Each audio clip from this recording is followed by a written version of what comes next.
Celtic have finally taken that free kick and launched it up towards the edge of the Hearts box. It's Cheslikov there with a header. He's fouled this time. There's so many fouls going in at this late stage. Cheslikov now holding his lower back, but he's going to be okay to continue. A yellow card has been shown for that foul. I believe it was Engels who was given it. The man who, of course, scored the penalty. Sorry, Jez, I think it might be Maeda, actually, because he kicked the ball away on the halfway line, and the referee was running in that direction. So I think it's the goal scorer who's got the yellow. He will not care, quite frankly. Probably the most happy he'll ever be to take a yellow card. We're into the final 2 minutes of additional time. Lofted up towards the edge of the box again. It's Celtic who get the clearance. Picked up now by Spittle, who wants to win it through down the line. Can they just keep that one in? It can. It's Alan Forrest, but he's beaten by James Forrest to that tackle. Again, a clearance goes long from Celtic up towards Swallow.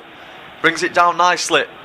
Left-footed ball high up towards the final third. It's headed, brought down now by Chesnikov.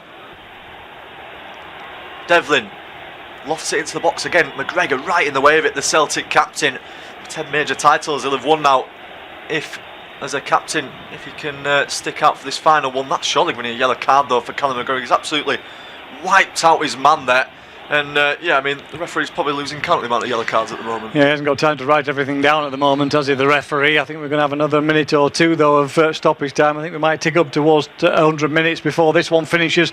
Another chance for Hearts, and not surprisingly, Swallow is going to be up for this one, but the defensive line is almost on the edge of the penalty area because of where the free kick is going to be taken, so it's last gambles for Hearts. Last chance now. It's going to come in from Spittle. It's not a great delivery. It barely beats the first man out on the edge of the box now. They try and take the strike, but Celtic can break away, and they've got three players running through. This will be 3-1, and this will be the title for Celtic. It's going to be put into the back of the net by Osman, the substitute. The fans can celebrate in the stands. Martin O'Neill can celebrate as well. Celtic have done it. They've won their title. They've beaten Hearts at Celtic Park. It's 3-1. It's the easiest goal Osman will ever score, and it's heartbreak for Heart of Midlothian. Absolutely, it's horror for Hearts in that sense. That first ball into the area for me had to go long towards far post and then try and deal with it from there. It came in short, easily headed away, and there's somewhat chaos now with fans on the pitch as well, which is not good from a safety point of view. We've got green and white all over the pitch, and these players need to be taken off. I think, in fact, one or two of the... I'm not sure if the referee's actually blown the final whistle here now once that ball has gone into the back of the net. We'll wait and see. It could well be the end of the game anyway. To say one or two of the Celtic players trying to protect those in maroon on the field, which is good to see as well. They've got to get these idiots off the field, quite frankly.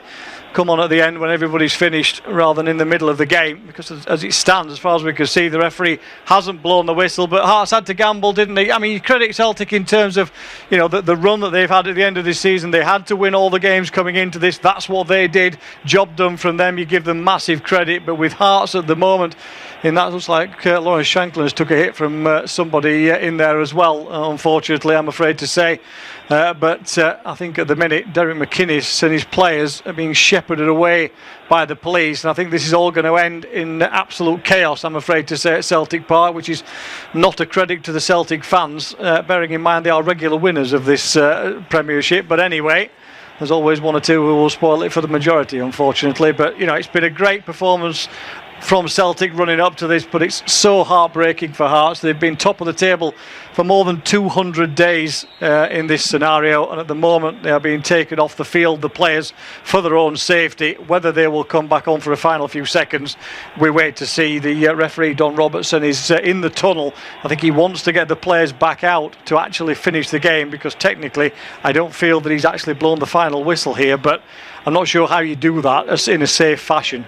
Yeah, I think they've got to blow the final whistle, haven't they, at some point here. Don Robertson has probably been put into a really hard position here as a referee. I mean, it was just about to tick beyond the 98 minutes, but there have been a few stoppages for free kicks already, so there's still probably about a minute or two left to play before that. The Celtic players are all still on the sideline celebrating at the moment. The timer hasn't stopped. They are still technically in play, I believe, but Celtic fans still... few of them on the pitch at the moment. I think the full-time whistle has finally blown though. The Hearts fans in the corner of the ground absolutely subdued. Heartbreak for them. They've had a wonderful season, but it's not the fairy tale ending in the end for Heart of Midlothian. Celtic come from behind. They win the title on the final day in the most dramatic fashion. It finishes at Celtic Park. Celtic 3, Hearts 1.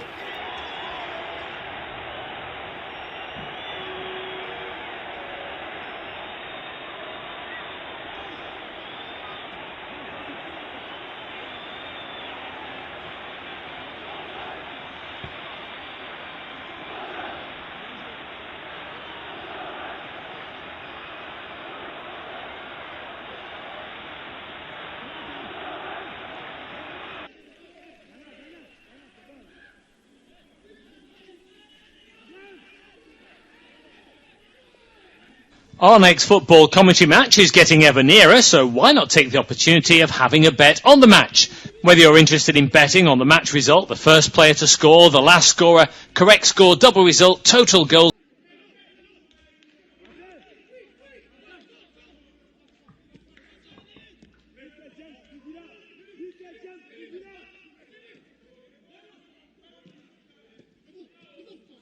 At 3 o'clock at Wembley Stadium. But arguably the biggest drama will be happening before then in the Scottish Premiership. Hearts have a chance to win the title north of the border. They take on Celtic at Parkhead. All the games kicking off at 12:30. It's Celtic v Hearts. Falkirk host Rangers, and Hibernian take on Motherwell. Moving on to rugby union news now. Northampton Saints humiliated Bristol Bears at Franklin's Gardens, winning by 94 points to 33. Saints led by 61 points to 14 at half-time and ended up scoring 14 tries in that clash in the East Midlands. Saints winger George Hendy, the top scorer with 4 tries on the night. Meanwhile, there were 3 games that took place in the United Rugby Championship. Cardiff beats the Stormers by 22 points to 16. Connaught won 26-5 at Edinburgh, and Glasgow Warriors managed to edge out Ulster 26 points to 22 in Belfast. We're moving on to Rugby League news now. And there were 2 games that took place in the Super League on Friday night. So Wakefield Trinity romped to a 58-10 win against the Catalan Dragons. Meanwhile, in the crunch tie at the Brick Community Stadium, Wigan Warriors managed to win by 24 points to 4 against Leeds Rhinos. So Wigan leading by 16 points to 0 at the break. A late consolation try for Leeds from winger Maker Sivo. But a comprehensive victory for Wigan on home soil. That means that St Helens are now 2 points clear at the top of the Super League standings, with Leeds Rhinos in second spot. That's all for now. We'll have more later. These are your latest sports news headlines. I'm Alex Jack. We'll start with the football headlines on this Saturday morning, and then look back at Friday night's clash in the Premier League as Aston Villa secured a 4-2 victory against Liverpool at Villa Park. Ollie Watkins scored 2 goals and set up another as the Villains swept aside Liverpool to secure Champions League football for next season. Well, it was Morgan Rogers who gave Villa the lead in the 42nd minute, a crucial goal just before the break to give the Villains a 1-0 lead at half-time. It was Liverpool who responded thanks to a first goal from Virgil van Dijk in the 52nd minute. Ollie Watkins' brace soon followed, John McGinn scoring in the 89th minute before Virgil van Dijk scored in the 92nd, only a consolation goal for the Reds. Well, that leaves Villa secure in 4th place in the Premier League standings. Liverpool look set to finish in 5th spot. Well, it's FA Cup action today as Chelsea take on Manchester City at 3 o'clock at Wembley Stadium. But arguably the biggest drama will be happening before then in the Scottish Premiership. Hearts have a chance to win the title north of the border. They take on Celtic at Parkhead. All the games kicking off at 12:30. It's Celtic v Hearts. Falkirk host Rangers, and Hibernian take on Motherwell. Moving on to rugby union news now. Northampton Saints humiliated Bristol Bears at Franklin's Gardens, winning by 94 points to 33. Saints led by 61 points to 14 at half-time and ended up scoring 14 tries in that clash in the East Midlands. Saints winger George Hendy, the top scorer with 4 tries on the night. Meanwhile, there were 3 games that took place in the United Rugby Championship. Cardiff beats the Stormers by 22 points to 16. Connaught won 26-5 at Edinburgh, and Glasgow Warriors managed to edge out Ulster 26 points to 22 in Belfast. We're moving on to Rugby League news now. And there were 2 games that took place in the Super League on Friday night. So Wakefield Trinity romped to a 58-10 win against the Catalan Dragons. Meanwhile, in the crunch tie at the Brick Community Stadium, Wigan Warriors managed to win by 24 points to 4 against Leeds Rhinos. So Wigan leading by 16 points to 0 at the break. A late consolation try for Leeds from winger Maker Sivo. But a comprehensive victory for Wigan on home soil. That means that St Helens are now 2 points clear at the top of the Super League standings, with Leeds Rhinos in second spot. That's all for now. We'll have more later. These are your latest sports news headlines. I'm Alex Jack. We'll start with the football headlines on this Saturday morning, and then look back at Friday night's clash in the Premier League as Aston Villa secured a 4-2 victory against Liverpool at Villa Park. Ollie Watkins scored 2 goals and set up another as the Villains swept aside Liverpool to secure Champions League football for next season. Well, it was Morgan Rogers who gave Villa the lead in the 42nd minute, a crucial goal just before the break to give the Villains a 1-0 lead at half-time. It was Liverpool who responded thanks to a first goal from Virgil van Dijk in the 52nd minute. Ollie Watkins' brace soon followed, John McGinn scoring in the 89th minute before Virgil van Dijk scored in the 92nd, only a consolation goal for the Reds. Well, that leaves Villa secure in 4th place in the Premier League standings. Liverpool look set to finish in 5th spot. Well, it's FA Cup action today as Chelsea take on Manchester City at 3 o'clock at Wembley Stadium. But arguably the biggest drama will be happening before then in the Scottish Premiership. Hearts have a chance to win the title north of the border. They take on Celtic at Parkhead. All the games kicking off at 12:30. It's Celtic v Hearts, Falkirk host Rangers, and Hibernian take on Motherwell. Moving on to rugby union news now. Northampton Saints humiliated Bristol Bears at Franklin's Gardens, winning by 94 points to 33. Saints led by 61 points to 14 at half-time and ended up scoring 14 tries in that clash in the East Midlands. Saints winger George Hendy, the top scorer with 4 tries on the night. Meanwhile, there were 3 games that took place in the United Rugby Championship. Cardiff beats the Stormers by 22 points to 16. Connaught won 26-5 at Edinburgh, and Glasgow Warriors managed to edge out Ulster 26 points to 22 in Belfast. We're moving on to Rugby League news now. And there were 2 games that took place in the Super League on Friday night. So Wakefield Trinity romped to a 58-10 win against the Catalan Dragons. Meanwhile, in the crunch tie at the Brick Community Stadium, Wigan Warriors managed to win by 24 points to 4 against Leeds Rhinos. So Wigan leading by 16 points to 0 at the break. A late consolation try for Leeds from winger Maker Sivo. But a comprehensive victory for Wigan on home soil. That means that St Helens are now 2 points clear at the top of the Super League standings, with Leeds Rhinos in second spot. That's all for now. We'll have more later. These are your latest sports news headlines. I'm Alex Jack. We'll start with the football headlines on this Saturday morning and then look back at Friday night's clash in the Premier League as Aston Villa secured a 4-2 victory against Liverpool at Villa Park.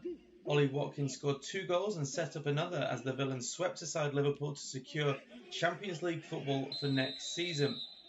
Well, it was Morgan Rogers who gave Villa the lead in the 42nd minute, a crucial goal just before the break to give the Villains a 1-0 lead at half-time. It was Liverpool who responded thanks to a first goal from Virgil van Dijk in the 52nd minute. Ollie Watkins' brace soon followed, John McGinn scoring in the 89th minute before Virgil van Dijk scored in the 92nd, only a consolation goal for the Reds.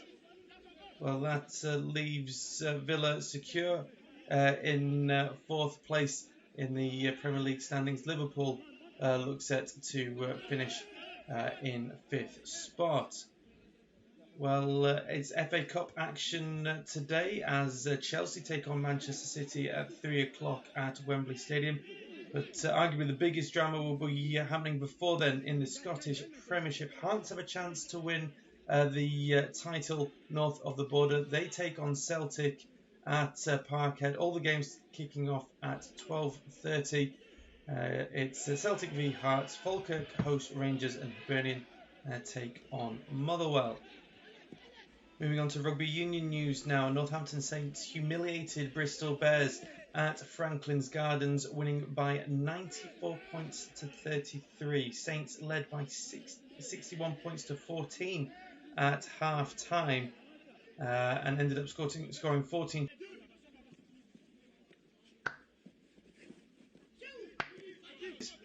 on the night. Meanwhile, there were 3 games that took place in the United Rugby Championship. Cardiff beats the Stormers by 22 points to 16. Connaught won 26-5 at Edinburgh, and Glasgow Warriors managed to edge out Ulster 26 points to 22 in Belfast. We're moving on to Rugby League news now. And there were 2 games that took place in the Super League on Friday night. So Wakefield Trinity romped to a 58-10 win against the Catalan Dragons. Meanwhile, in the crunch tie at the Brick Community Stadium, Wigan Warriors managed to win by 24 points to 4 against Leeds Rhinos. So Wigan leading by 16 points to 0 at the break. A late consolation try for Leeds from winger Maker Sivo. But a comprehensive victory for Wigan on home soil. That means that St Helens are now 2 points clear at the top of the Super League standings with Leeds Rhinos in second spot. That's all for now. We'll have more later. These are your latest sports news headlines. I'm Alex Jack. We'll start with the football headlines on this Saturday morning and then look back at Friday night's clash in the Premier League as Aston Villa secured a 4-2 victory against Liverpool at Villa Park. Ollie Watkins scored 2 goals and set up another as the Villains swept aside Liverpool to secure Champions League football for next season.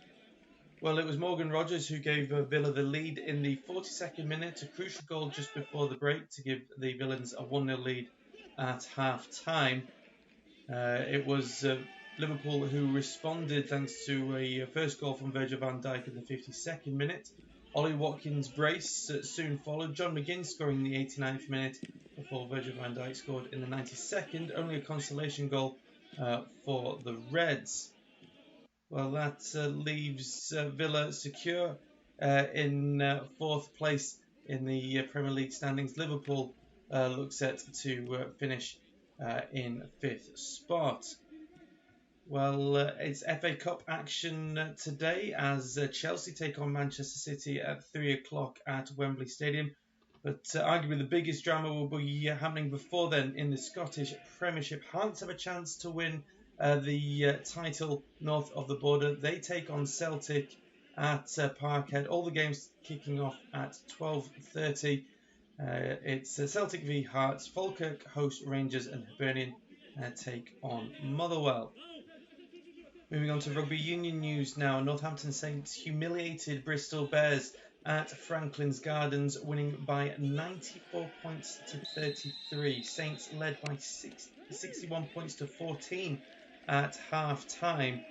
and ended up scoring 14 tries in that clash in the East Midlands. Saints winger George Hendy, the top scorer with 4 tries on the night. Meanwhile, there were 3 games that took place in the United Rugby Championship. Cardiff beats the Stormers by 22 points to 16. Connaught won 26-5 at Edinburgh, and Glasgow Warriors managed to edge out Ulster 26 points to 22 in Belfast. We're moving on to Rugby League news now. And there were 2 games that took place in the Super League on Friday night. So Wakefield Trinity romped to a 58-10 win against the Catalan Dragons. Meanwhile, in the crunch tie at the Brick Community Stadium, Wigan Warriors managed to win by 24 points to 4 against Leeds Rhinos. So Wigan leading by 16 points to 0 at the break. A late consolation try for Leeds from winger Maker Sivo. But a comprehensive victory for Wigan on home soil. That means that St Helens are now 2 points clear at the top of the Super League standings, with Leeds Rhinos in second spot. That's all for now. We'll have more later. These are your latest sports news headlines. I'm Alex Jack.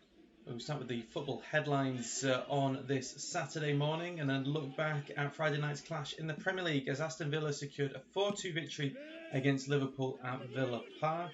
Ollie Watkins scored 2 goals and set up another as the Villains swept aside Liverpool to secure Champions League football for next season.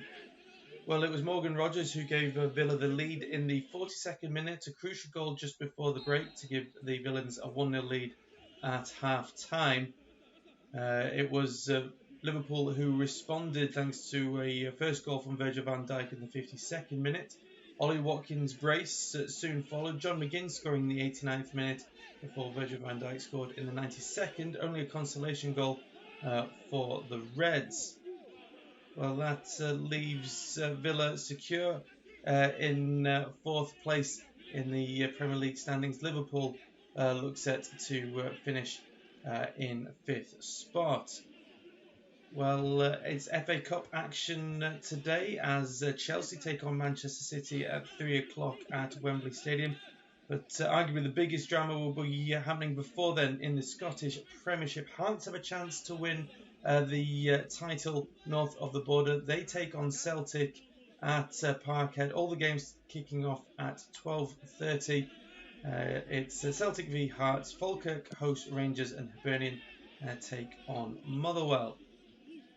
Moving on to rugby union news now. Northampton Saints humiliated Bristol Bears at Franklin's Gardens, winning by 94 points to 33. Saints led by 61 points to 14 at half-time and ended up scoring 14 tries in that clash in the East Midlands. Saints winger George Hendy, the top scorer with 4 tries on the night. Meanwhile, there were 3 games that took place in the United Rugby Championship. Cardiff beats the Stormers by 22 points to 16. Connaught won 26-5 at Edinburgh, and Glasgow Warriors managed to edge out Ulster 26 points to 22 in Belfast. We're moving on to Rugby League news now. And there were 2 games that took place in the Super League on Friday night. So Wakefield Trinity romped to a 58-10 win against the Catalan Dragons. Meanwhile, in the crunch tie at the Brick Community Stadium, Wigan Warriors managed to win by 24 points to 4 against Leeds Rhinos. So Wigan leading by 16 points to 0 at the break. A late consolation try for Leeds from winger Maker Sivo, but a comprehensive victory for Wigan on home soil. That means that St Helens are now 2 points clear at the top of the Super League standings, with Leeds Rhinos in second spot. That's all for now. We'll have more later.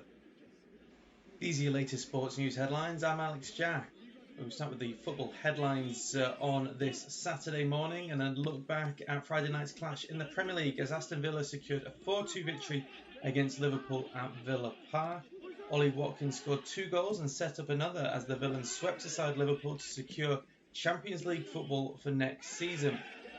Well, it was Morgan Rogers who gave Villa the lead in the 42nd minute, a crucial goal just before the break to give the Villains a 1-0 lead at half-time. It was Liverpool who responded thanks to a first goal from Virgil van Dijk in the 52nd minute. Ollie Watkins' brace soon followed, John McGinn scoring in the 89th minute before Virgil van Dijk scored in the 92nd, only a consolation goal for the Reds.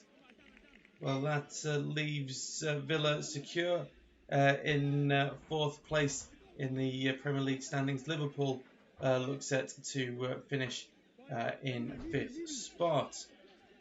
Well, it's FA Cup action today as Chelsea take on Manchester City at 3 o'clock at Wembley Stadium. But arguably the biggest drama will be happening before then in the Scottish Premiership. Hearts have a chance to win the title north of the border. They take on Celtic at Parkhead. All the games kicking off at 12:30. It's Celtic v Hearts. Falkirk host Rangers, and Hibernian take on Motherwell. Moving on to rugby union news now. Northampton Saints humiliated Bristol Bears at Franklin's Gardens, winning by 94 points to 33. Saints led by 61 points to 14 at half-time and ended up scoring 14 tries in that clash in the East Midlands. Saints winger George Hendy, the top scorer with 4 tries on the night. Meanwhile, there were 3 games that took place in the United Rugby Championship. Cardiff beats the Stormers by 22 points to 16. Connaught won 26-5 at Edinburgh, and Glasgow Warriors managed to edge out Ulster 26 points to 22 in Belfast. We're moving on to Rugby League news now. And there were 2 games that took place in the Super League on Friday night. So Wakefield Trinity romped to a 58-10 win against the Catalan Dragons. Meanwhile, in the crunch tie at the Brick Community Stadium, Wigan Warriors managed to win by 24 points to 4 against Leeds Rhinos. So Wigan leading by 16 points to 0 at the break. A late consolation try for Leeds from winger maker Sivo, but a comprehensive victory for Wigan on home soil. That means that St Helens are now 2 points clear at the top of the Super League standings, with Leeds Rhinos in second spot. That's all for now. We'll have more later. These are your latest sports news headlines. I'm Alex Jack. We'll start with the football headlines on this Saturday morning, and then look back at Friday night's clash in the Premier League as Aston Villa secured a 4-2 victory against Liverpool at Villa Park. Ollie Watkins scored 2 goals and set up another as the Villains swept aside Liverpool to secure Champions League football for next season. Well, it was Morgan Rogers who gave Villa the lead in the 42nd minute, a crucial goal just before the break to give the Villains a 1-0 lead at half-time. It was Liverpool who responded thanks to a first goal from Virgil van Dijk in the 52nd minute. Ollie Watkins' brace soon followed, John McGinn scoring in the 89th minute before Virgil van Dijk scored in the 92nd, only a consolation goal for the Reds. Well, that leaves Villa secure in fourth place in the Premier League standings. Liverpool look set to finish in fifth spot. Well, it's FA Cup action today as Chelsea take on Manchester City at 3 o'clock at Wembley Stadium.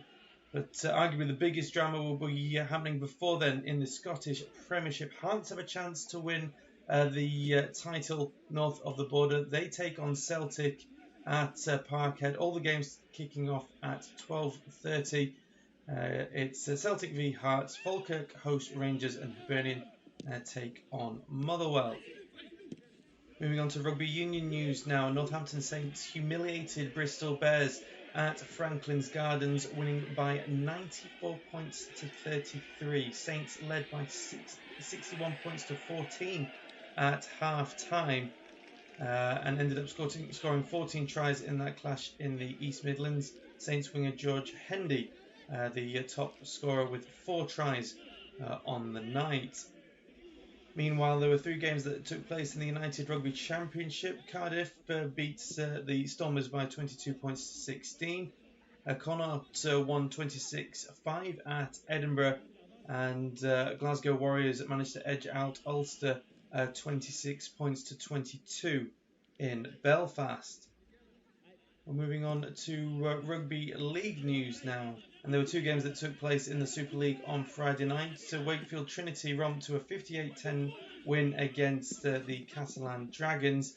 Meanwhile, in the crunch tie at the Brick Community Stadium, Wigan Warriors managed to win by 24 points to 4 against Leeds Rhinos. So Wigan leading by 16 points to 0 at the break. A late consolation try for Leeds from winger maker Sivo, but a comprehensive victory for Wigan on home soil.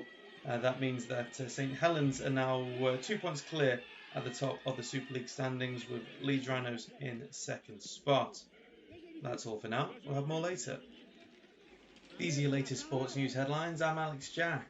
We'll start with the football headlines on this Saturday morning, and then look back at Friday night's clash in the Premier League as Aston Villa secured a 4-2 victory against Liverpool at Villa Park. Ollie Watkins scored 2 goals and set up another as the Villains swept aside Liverpool to secure Champions League football for next season. Well, it was Morgan Rogers who gave Villa the lead in the 42nd minute, a crucial goal just before the break to give the Villains a 1-0 lead at half-time. It was...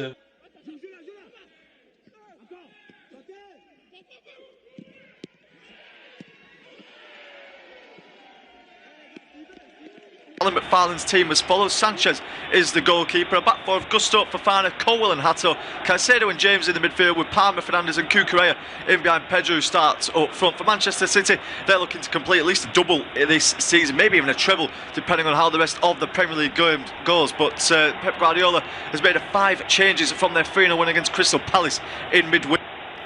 Well, good afternoon. It's a very warm welcome to this independent and unofficial off-tube studio commentary. It's the FA Cup final at Wembley Stadium. Chelsea take on Manchester City in the final of this year's competition. A massive occasion for these two. Chelsea, of course, coming into this looking to salvage what's been a bit of a poor season in the Premier League. They've really slipped away. Their form has sort of nosedived off a cliff in recent times. That led to the sacking of Liam Rosenior. Callum McFarlane leads this Chelsea team out today, of course, beating Leeds in the semi-finals by a goal to 0 to get to this stage. Manchester City, meanwhile, they look like their Premier League challenge might have just come to an end. They've still got a chance. They go to Bournemouth on Tuesday night, but it is Arsenal in pole position for that. Of course, they could complete a double, though, at least, if they win this afternoon. Of course, heading to the Carabao Cup that they won early on in the season. Cole Palmer takes the kick-off for Chelsea, and we are underway in the FA Cup final. Chelsea playing from right to left in their usual all blue, of course, with the white socks. Man City playing from left to right in their light blue top,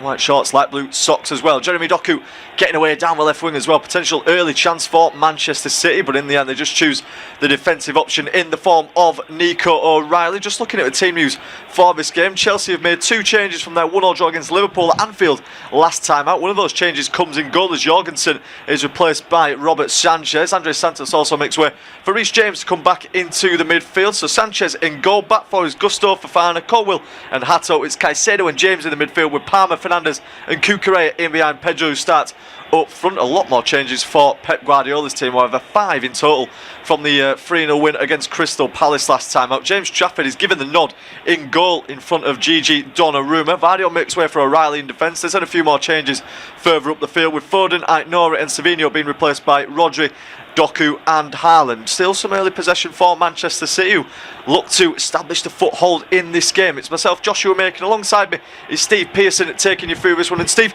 fingers crossed we get a good final.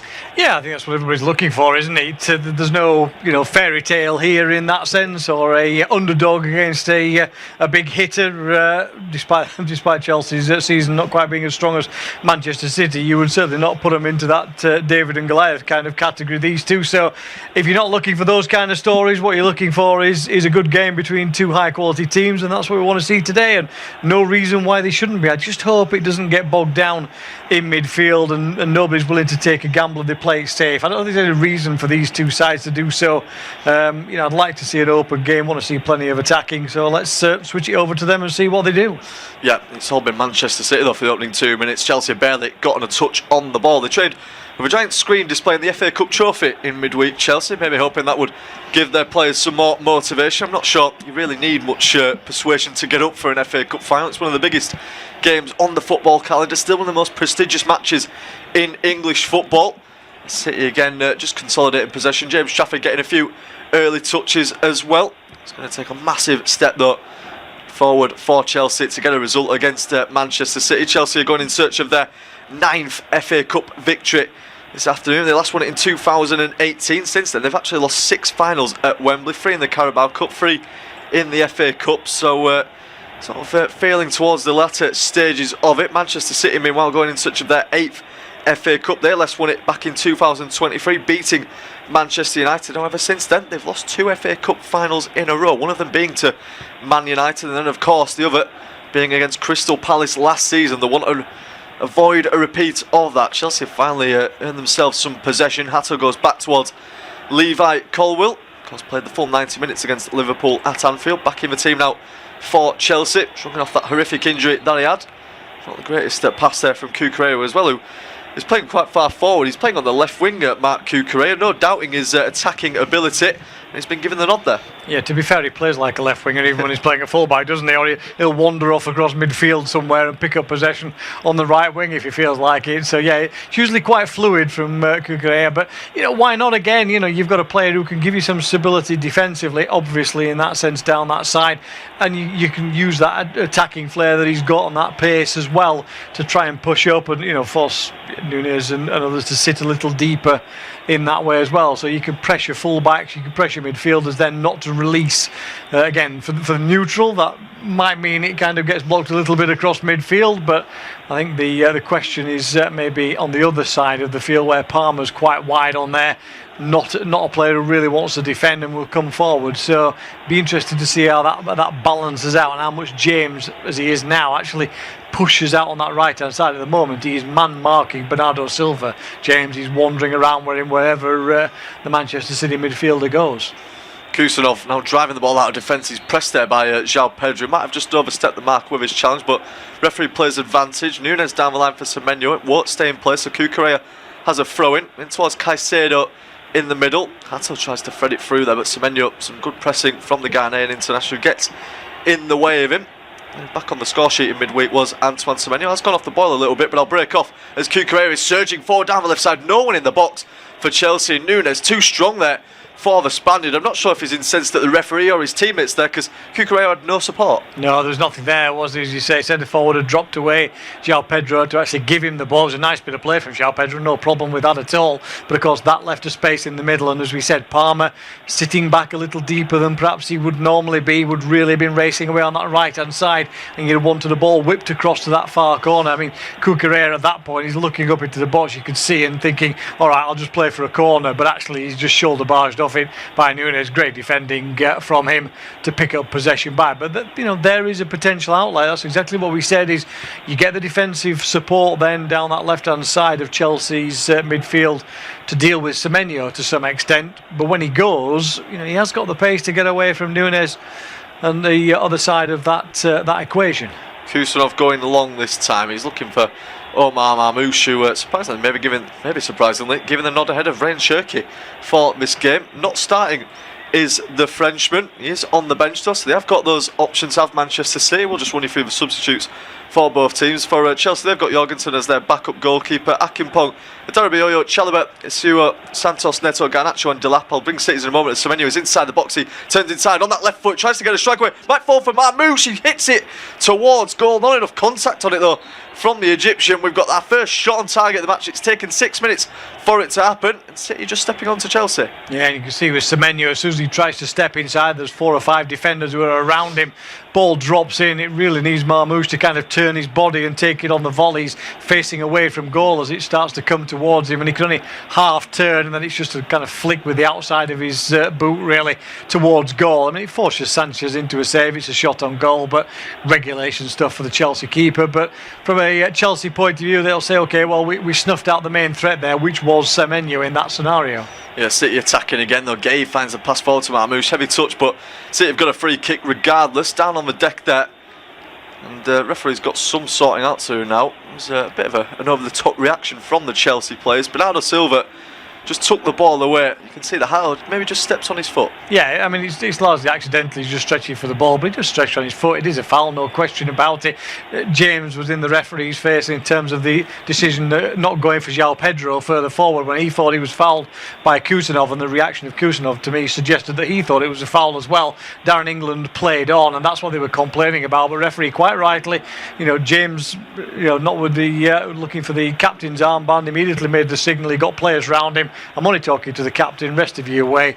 Good refereeing from Darren England just to diffuse the situation. We can get on with the free kick. There is a question mark, as we said, about the foul.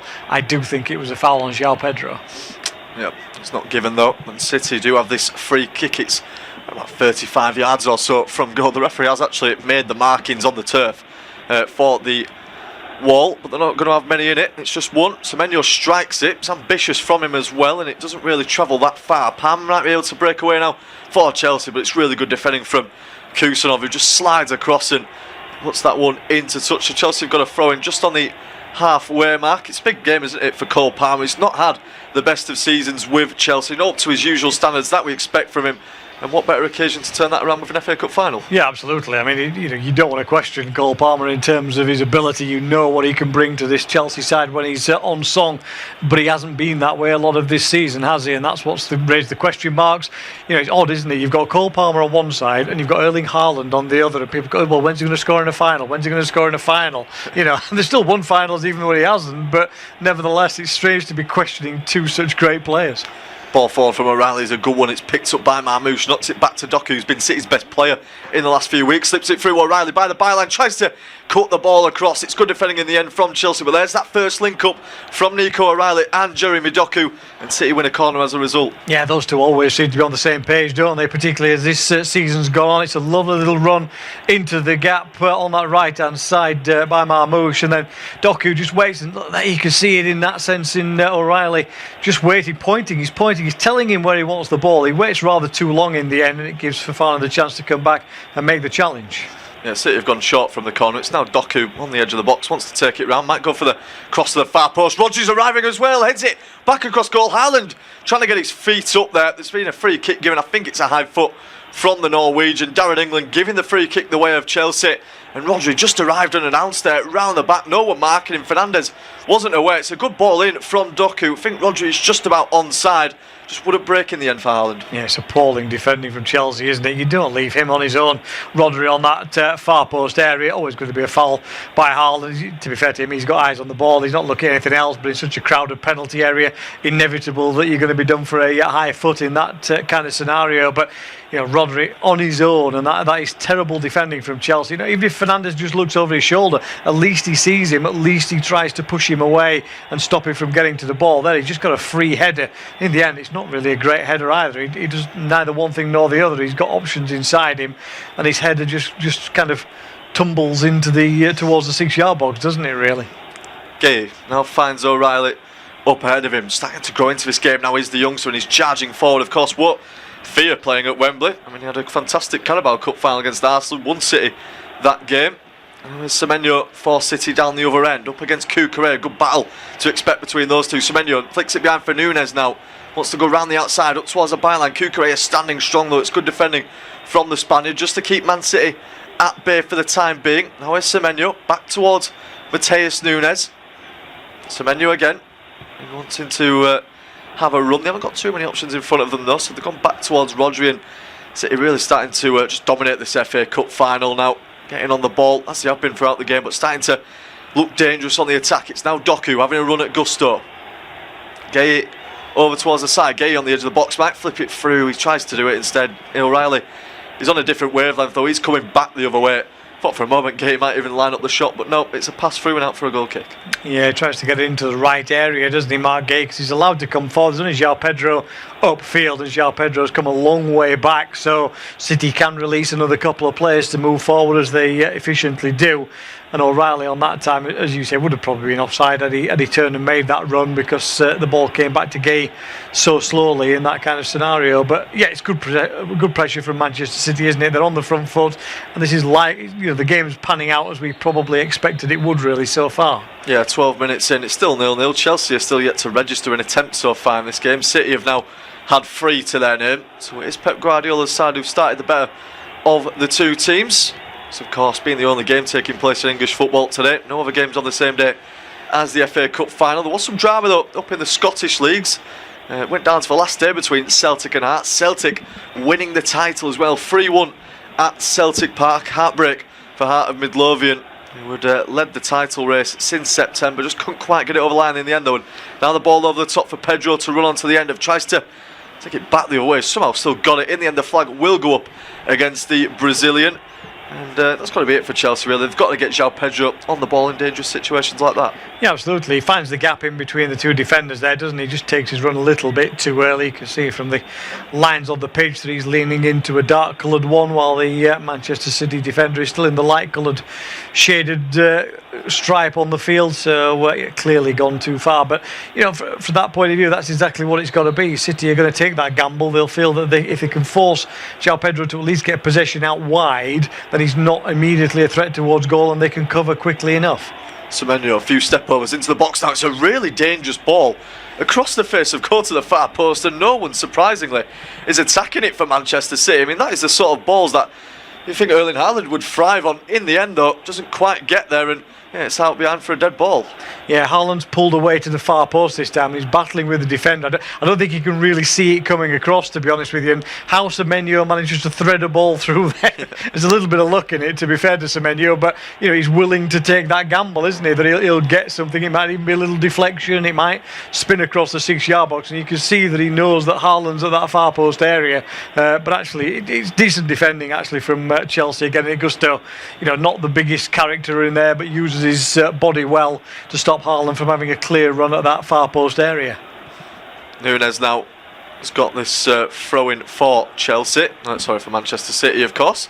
Pep Guardiola watching on. A few rumours about him maybe leaving at the end of the season. They want to leave in style, as he always does. Wants to power Manchester City to get another major trophy. Still time as well in the Premier League for them to win it, although it is Arsenal's to lose, you would say, at this point. They've only got Burnley and Palace left to play in the Premier League. City, of course, have a tough game on Tuesday night. They go away to Bournemouth, which will not be easy. Chelsea, meanwhile, at home against Tottenham, of course.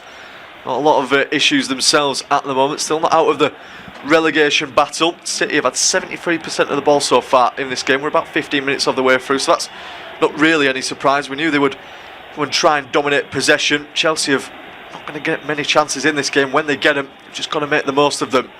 So it's a fantastic atmosphere inside Wembley Stadium. Not to be any empty seats around. Of course, Manchester City make the trip to Wembley. Well, it feels like every other week at this point. They're there all the time, multiple times at season at least.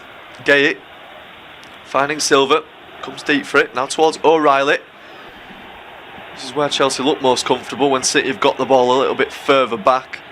Gay, a few passes between him and Roger before he eventually launches it long. It's ambitious in the end towards Marmoush. Well, Robert Sanchez almost slips on it there and fondles the ball. He does gather it back up though, sporting the rugby cap for this one. Again, it's a position that feels a bit weak at the moment for Chelsea. They sort of alternate, don't they, between Sanchez and Jorgensen. Again, a chance though for Sanchez to nail down that starting spot. Yeah, absolutely. I mean, there's always a chuckle that he's the world's greatest goalkeeper based on the Club World Cup, of course. But yeah, you don't tend to see that. I'm afraid you don't have the same view in terms of the Premier League. Very good goalkeeper, but not a world-class one. When you look at the teams around them and the quality they have between the sticks, and it's too many mistakes, too many errors, too many mental lapses really from the Chelsea goalkeeper. Jorgensen's solid as a backup, absolutely no question about that. He's the kind of goalkeeper you want to have available to you if you need him, but in terms of Chelsea attacking those kind of top 4 areas, they're way behind in the goalkeeping department. Rodri now again has it at the back for Manchester City. They haven't gone anywhere with it in the time being, but Semenyo might try and change that now. He's round Cucurella. He's had a good start to this game, has Antoine Semenyo. Cucurella furious about something again. I think he thinks it should have been a throw for Chelsea. Yeah, I agree with him. I think he came off the Manchester City man's heels. Might be difficult for the assistant to see that, to be fair, down that right-hand side. He's still having a go at Sakil Housen, who's over there. But Cucurella is going to be told to settle down by Darren England. But I do think he's got a case here. We haven't seen a replay at the moment of that. But James, as captain, comes in. Darren England brings the Chelsea captain over, and again just settles it down. Good refereeing, don't get too hyperactive about it. No need to bandish the cards or anything like that. Just let the players deal with it. But I think Cucurella's right. I think that comes off the heels of the City man. I think he's right as well, but I think the reaction's still it's over the top for a throw-in exactly. On the halfway line. I know, yeah. I don't expect a measured reaction from Cucurella in anything that he does, I've got to be honest, but I have some sympathy with him this time. Okay, now bringing the ball forward for City. Finds O'Reilly. Again, City haven't got too much intensity at the moment. They're happy just to keep hold of the ball. Doku then maybe moves forward. As he kept that in play, just about has. Finds it back towards O'Reilly. Now for Kusanov to drive through the centre. Pedro coming across the cover, but it's great footwork from the Uzbek international. Nowhere for him to go again though, so Rodri now passes it back towards Mark Gay. O'Reilly just up ahead of him. Full Premier League calendar on tomorrow afternoon, of course. Second last games of the season all taking place. Of course, there was one last week, a thrilling game at Villa Park. Aston Villa confirmed their place in the Champions League next season, beating a poor Liverpool team by 4-2.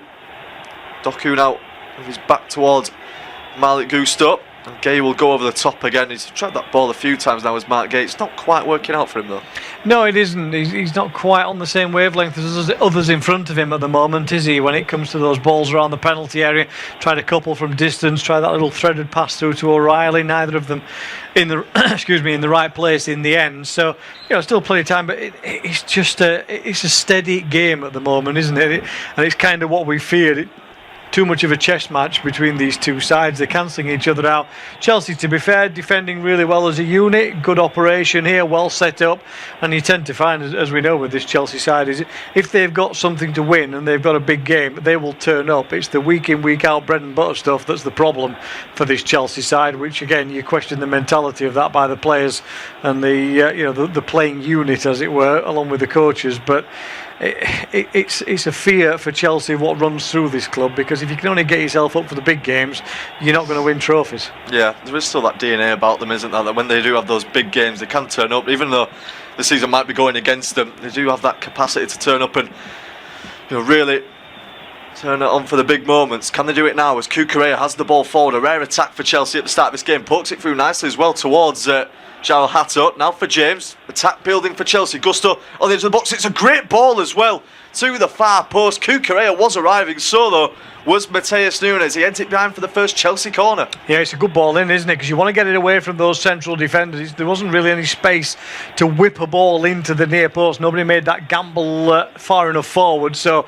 I think it's a good idea from Gusto to aim across to Cucurella. If he can head that back, then there's two players in dark blue waiting for the little knock-off header around the penalty spot. Could have been a great opportunity. Good defending though by Mateus Nunes, as you say. Gets across.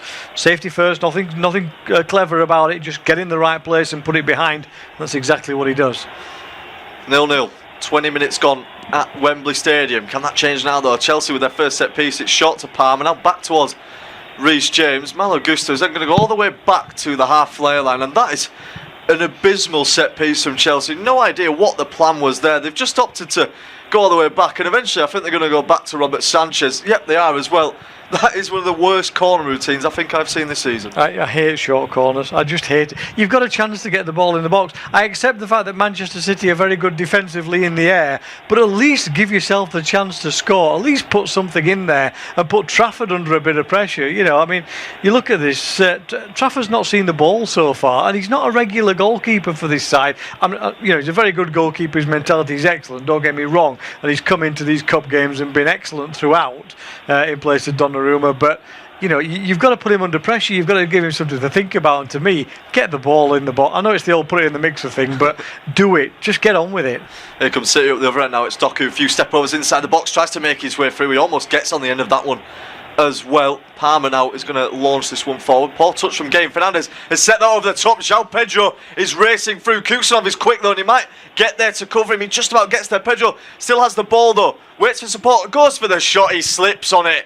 João Pedro, he carried that ball an awful long way. You thought for a moment he was going to be in. It's testament to the pace of Kusanov in the end that he's able to get back, but that looked like a good opportunity for Chelsea. Yeah, it's a great opportunity, isn't it? I mean, it's good defending from Kusanov, as you say. He's got the pace to get back. You always know in a foot race, he was only a yard or so behind the run of João Pedro, so it wasn't like the Chelsea man was absolutely clear through. But then what I don't understand is that Enzo Fernandez goes right next to him. You know, he's about 2 yards away from Pedro, saying, give me the ball. Well, give him something to pass into. Pull the defender away, create some space. It seemed like a really bad run from Fernandez into that kind of situation. So, yeah, poor from Chelsea. I mean, OK, he slips in the end, but the reason he slips is because he's under pressure and he has to just take a snapshot on the turn rather than being able to drive into the box and just take a shot.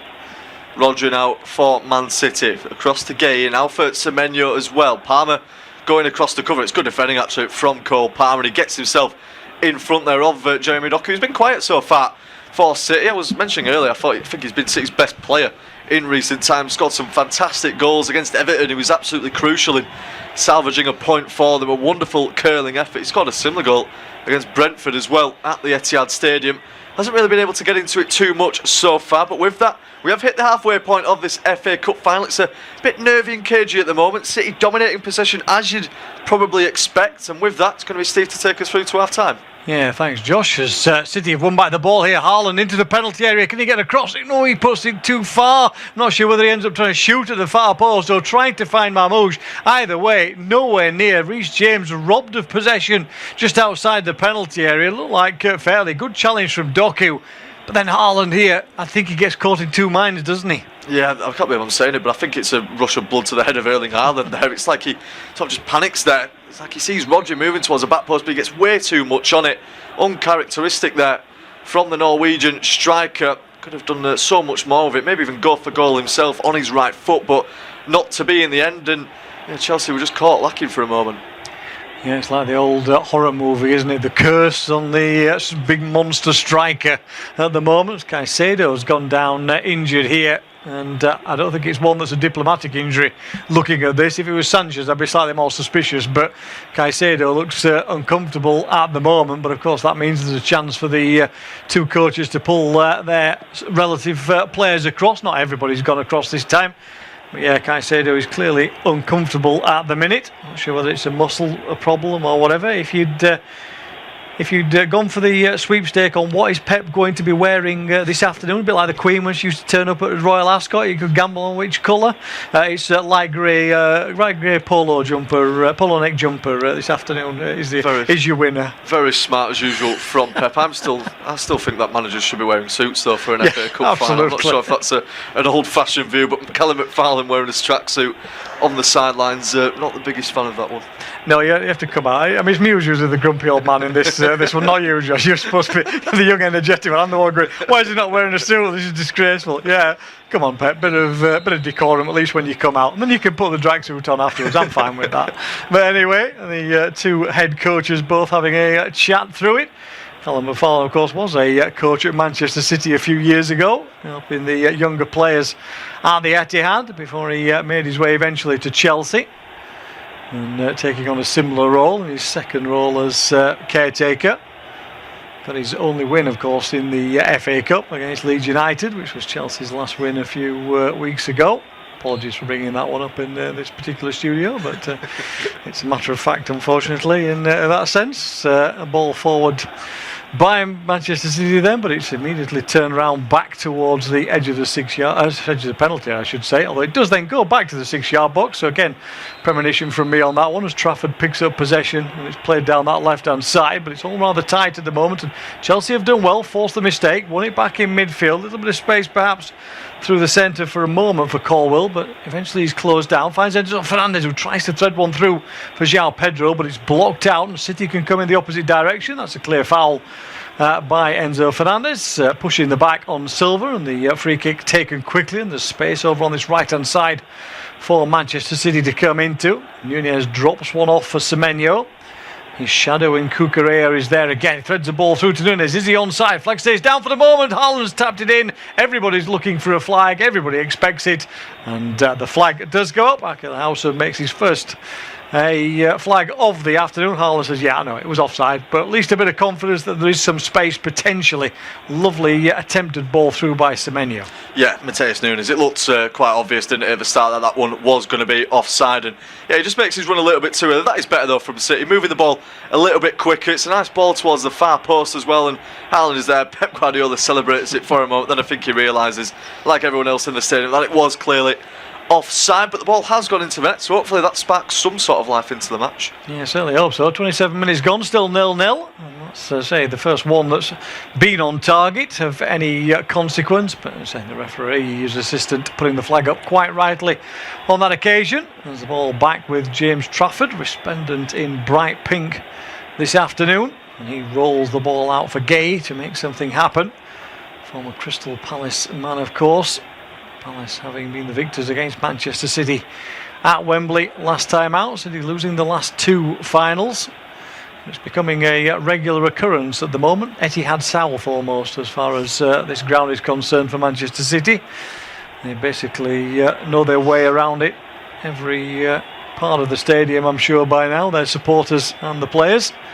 They lose possession though here, and Bernardo Silva has to step in and get a challenge in. Just hacks the ball out of play for a throw in to Chelsea, almost level with the edge of the penalty area on the left hand side. Cucurella comes forward to take it. He'll go all the way back though into those defensive positions for Hato. On to Colwill. Colwill rolls it back out to his fullback on this left hand side. But at the moment it's walking pace stuff from Chelsea. Perfectly happy just to keep possession. Give the midfield a little bit of a breather before it's finally worked out on that right hand side. And Chelsea drive forward here with plenty of blue shirts available if they can find the right pass, but they can't. Pass to Gusto is short, and it's tidied up by O'Reilly, and off come City again. But Bernardo Silva, who was being watched everywhere by Reece James, is now being watched everywhere by Enzo Fernandez for a few minutes.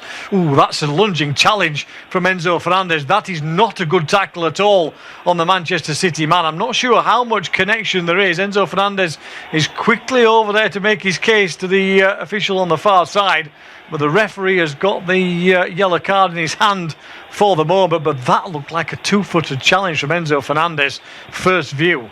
Yeah, we'll have to see it again, but it's not a good one, is it, initially? And sort of just jumps into that one with Silva. It's a sore one, and he's got that in him sometimes, Enzo Fernandez. He's got that sort of aggression about him. I mean, the fact that he jumps into it makes this one look quite bad in the end. I don't think Silva's come off that badly as a result. It's interesting that he goes straight to the fourth official as well there, Enzo Fernandez. He doesn't even go to the referee. He makes his case towards the sidelines, but I'm not sure. I don't think it's being looked at. Might be a little bit lucky.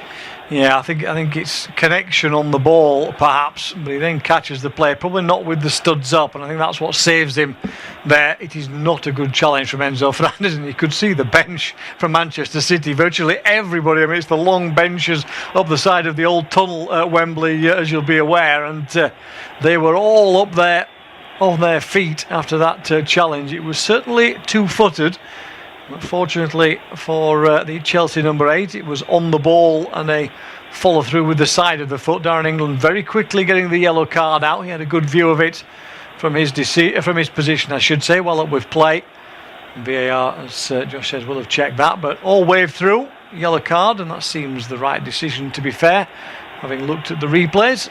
As the ball is forward by James into the channel again, looking for João Pedro. Okay, he wins the header, but João Pedro gets there ahead of O'Reilly, pushes it out wide to Gusto, back into those central areas, but Cole Palmer is caught inadvertently offside as he tries to run round the back. Wasn't expecting the ball to be coming towards him, and the Chelsea man ends up in possession over on that far side, but he was going for an earlier pass that never came. Nunes was a little bit far back in the central areas, but looks like the assistant has got that one spot on. But there's a problem here for João Pedro.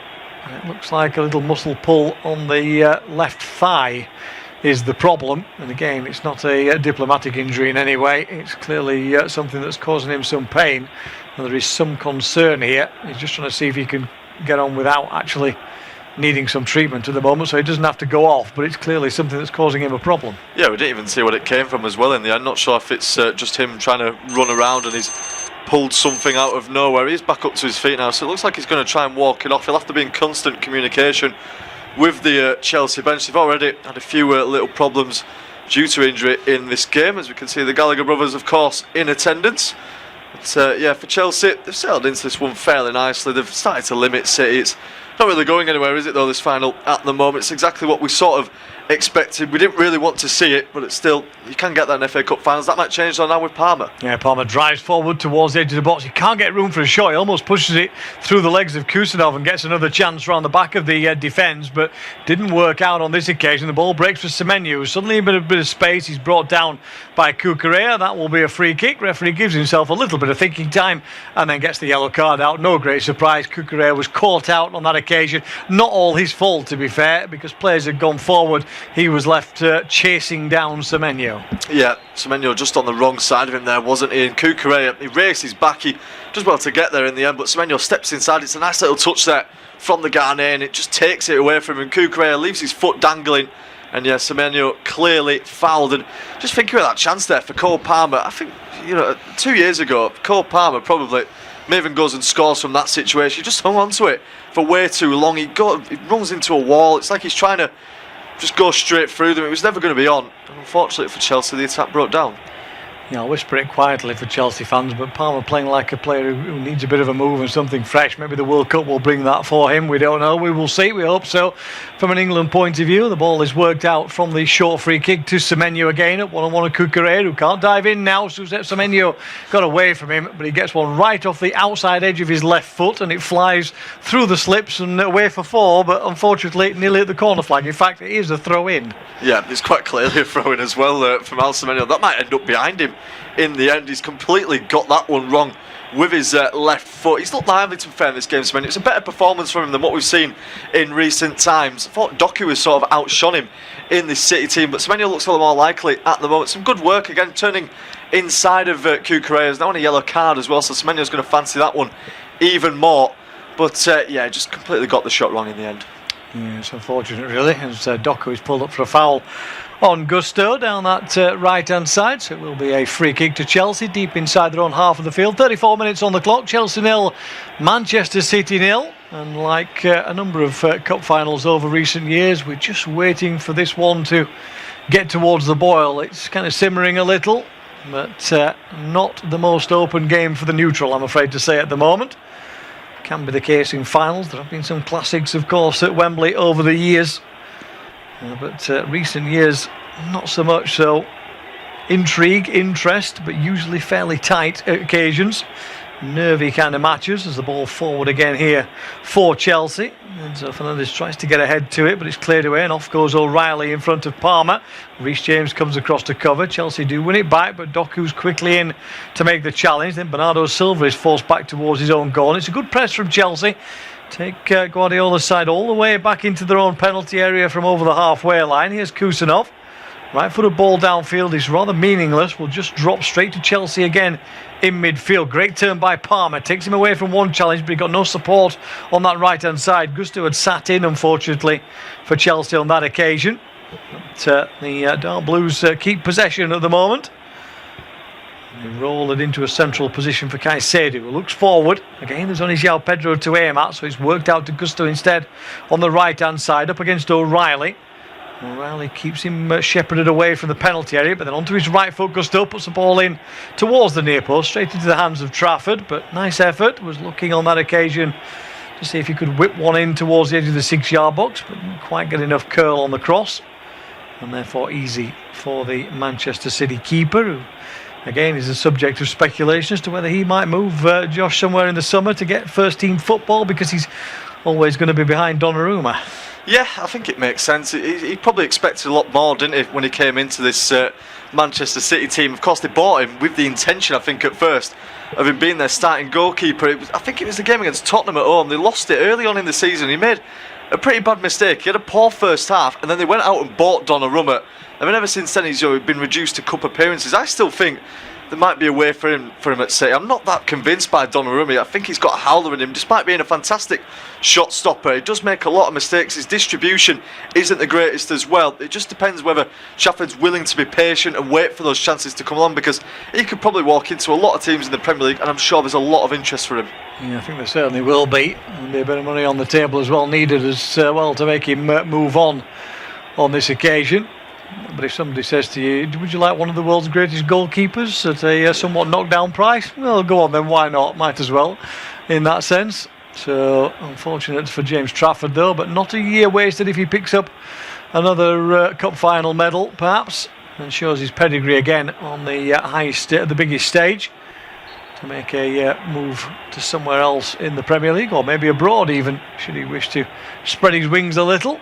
But we shall see, all that to be resolved over the next few weeks, as these players head either to the World Cup or to the beach, depending on their nationality. Ball picked up by Caicedo, finds James, rolls the ball out to Gusto, who has to wait a little for it to come, so can't get away from the defence just for the moment. He'll check back inside. James, Caicedo, back to Colwill. And get momentum taken down to walking pace, but then a bit of energy put back into it through midfield. Enzo Fernandez plays a long ball to Gusto. First time attempted cross is headed away by Gay at the near post, but it drops to Reece James again.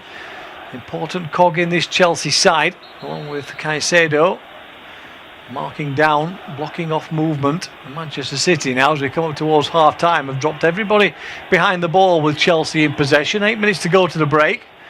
And everybody of a City persuasion is within 45 yards of their own goal. And they do at least force Chelsea back towards the halfway line. You get the feeling that both sides at the moment are sticking rather than twisting in terms of this first half. As Kusanov clears a ball away.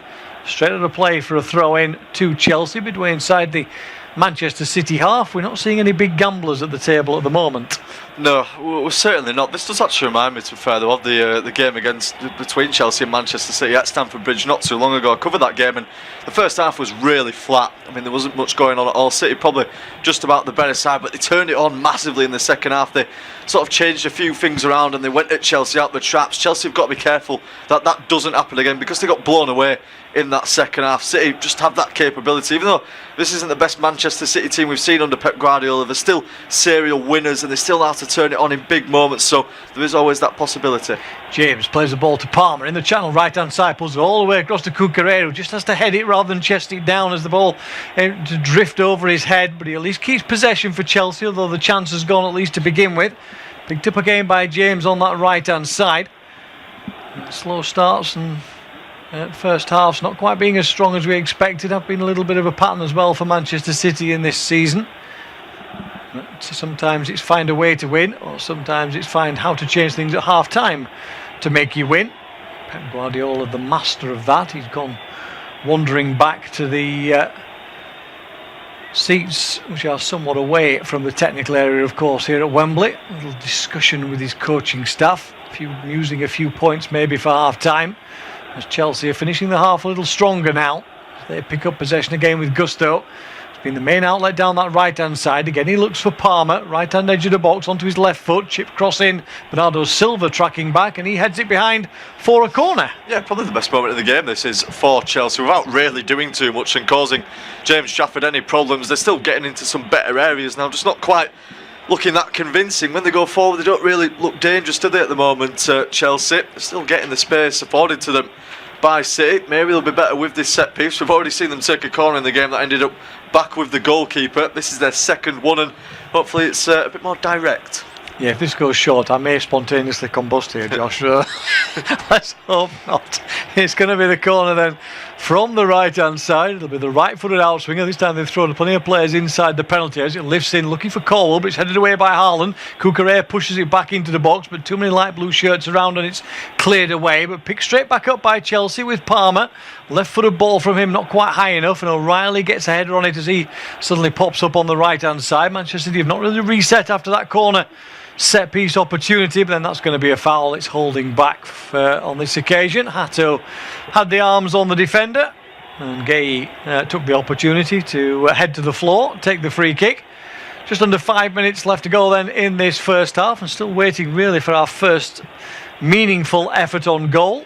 as inevitably the cameras shine in on those who are warming up on the sideline and might be able to make a difference in this game. No sign of any substitutions obviously before half time, but Pep Guardiola, with that little look that he has where his arms are folded but he's handed on his chin and he rubs away that little bit of stubble on his face and making it look as though he's thinking. I'm sure he is. You always get the feeling that the wheels are always going round in that head of Pep Guardiola, always looking for something, what might change it, what it might be, how he can interact with his players at the break to make a big difference in this game, or even a marginal gain, as many have said, as the ball is forward from Manchester City. That is not a marginal gain. It's played straight out of play for a throw in to Chelsea, deep inside the Blues half of the field.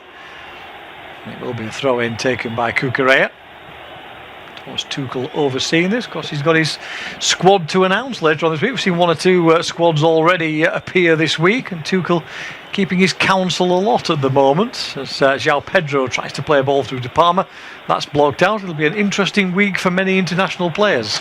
Yeah, it certainly will. It's an exciting time of the season, isn't it? We're getting towards the business end, and then we've also got the World Cup just around the corner. There's so many reasons for players to start performing at the top levels, whether it's to make a case to get in that England squad. There's a few players on the pitch here that are probably maybe a bit nervous about their spot in the England squad. Cole Palmer might be one of them. I mean, unbelievable to say it given how where he was around 2 years ago, but probably hasn't shown the form to be breaking into that England team. Of course, Reece James's spot's probably nailed down. There's a few others like Levi Colwill, maybe just out on the edge of it.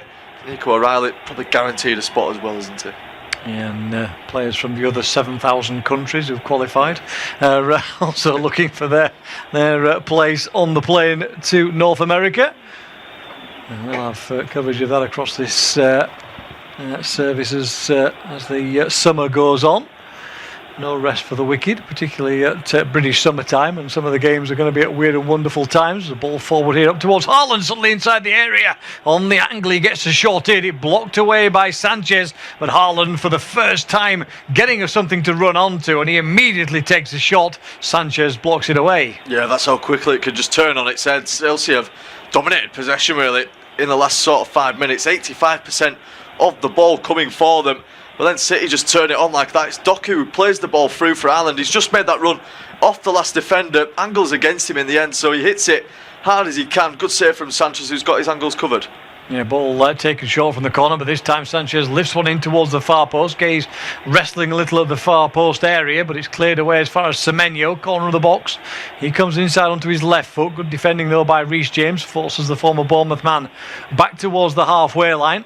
Well, it'll be tidied up by O'Reilly. Núñez wanted him to play it out wide to Doku, who's stood all on his own on that left-hand side. It's only the substitutes warming up who are marking him over on that far side at the moment. The ball has gone the opposite way as City look to try and create something just before half-time. We're into the final minute of the 45. Will be a little bit of stoppage time for a couple of minor injuries, maybe a couple of minutes of extra time. And Doku interacting again with O'Reilly down that left-hand side. This time he's surrounded by Chelsea players though and loses possession. Nico O'Reilly, and it's all the way back to Sanchez, who has made the first save in anger of this game as he clears it long downfield. Kusanov heads it away. O'Reilly helps it on. Haaland though is coming back from an offside position, so has to allow the ball to run past himself and all the way through to the scrum-capped Sanchez, channeling his inner Petr Cech this evening for this Chelsea side. The ball is going to stay in play, is it? No, Cucurella can't keep it in. Just runs out of play for a throw-in as the camera hones in on Marmoush, who, to be honest with you, Josh, I've kind of forgotten he was playing at the moment. He's just not really been able to get into this game at all, has he? Yeah, he's been a passenger, and no surprise, again, we've been shown shots of Ryan Cherki warming up. We feel like it's a matter of time before he's introduced to this game. Obviously, it's not going to come in the first half. 3 minutes added on at the end of it, but I would not be surprised if early on in the second half, if Omar Marmoush still hasn't really made his mark in this one, that Cherki does come onto the field and play. The Egyptian just really struggling to do anything of note at the moment. He had that half chance a little bit earlier in the match where he poked it towards goal. It was a tough one. He was sort of leaning back from it and facing the other way, but yeah, in the end, not really been able to do anything since. 3 minutes of stoppage time then to be played. We were just slightly off with the numbers, but in the right ballpark. Darren England says 3.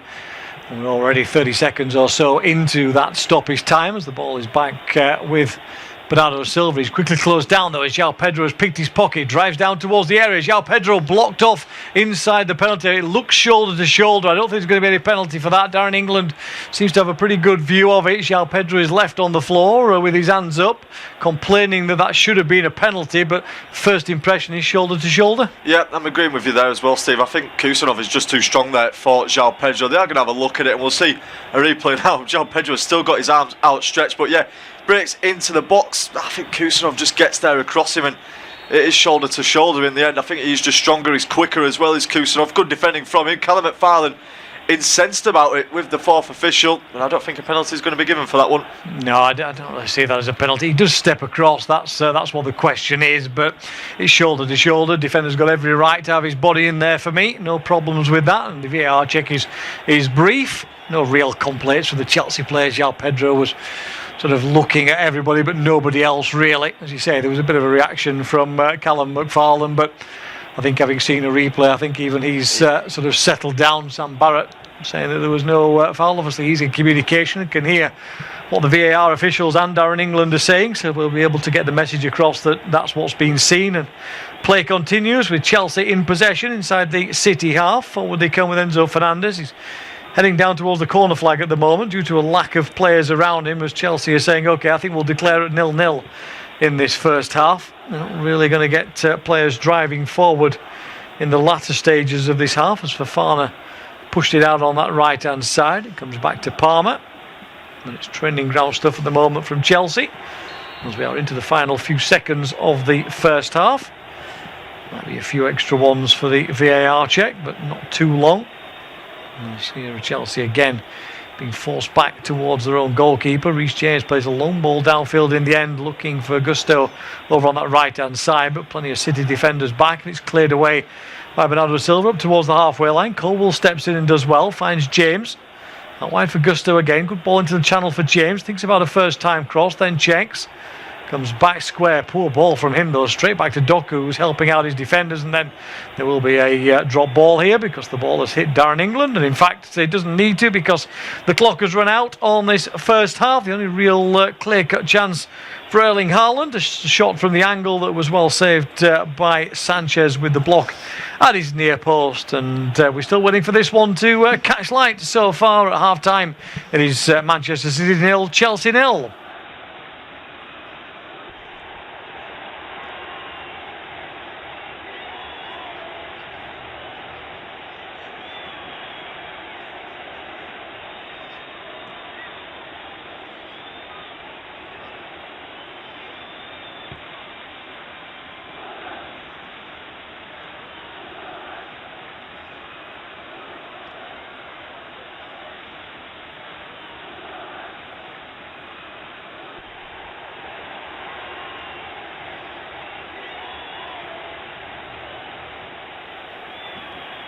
Half time at Wembley Stadium, and Chelsea and Manchester City can't be separated as it stands. It's 0-0 between these two. A cagey first half in this year's FA Cup final. City probably the better of the two sides. They have had the better of the chances. They've had the ball in the back of the net, but Erling Haaland had just tapped the ball into the back of the net when Nunes was already in an offside position. Other than that, Chelsea brought forward a couple of times, but nothing really sticking for them, and it's all to play for in the second half. 0-0.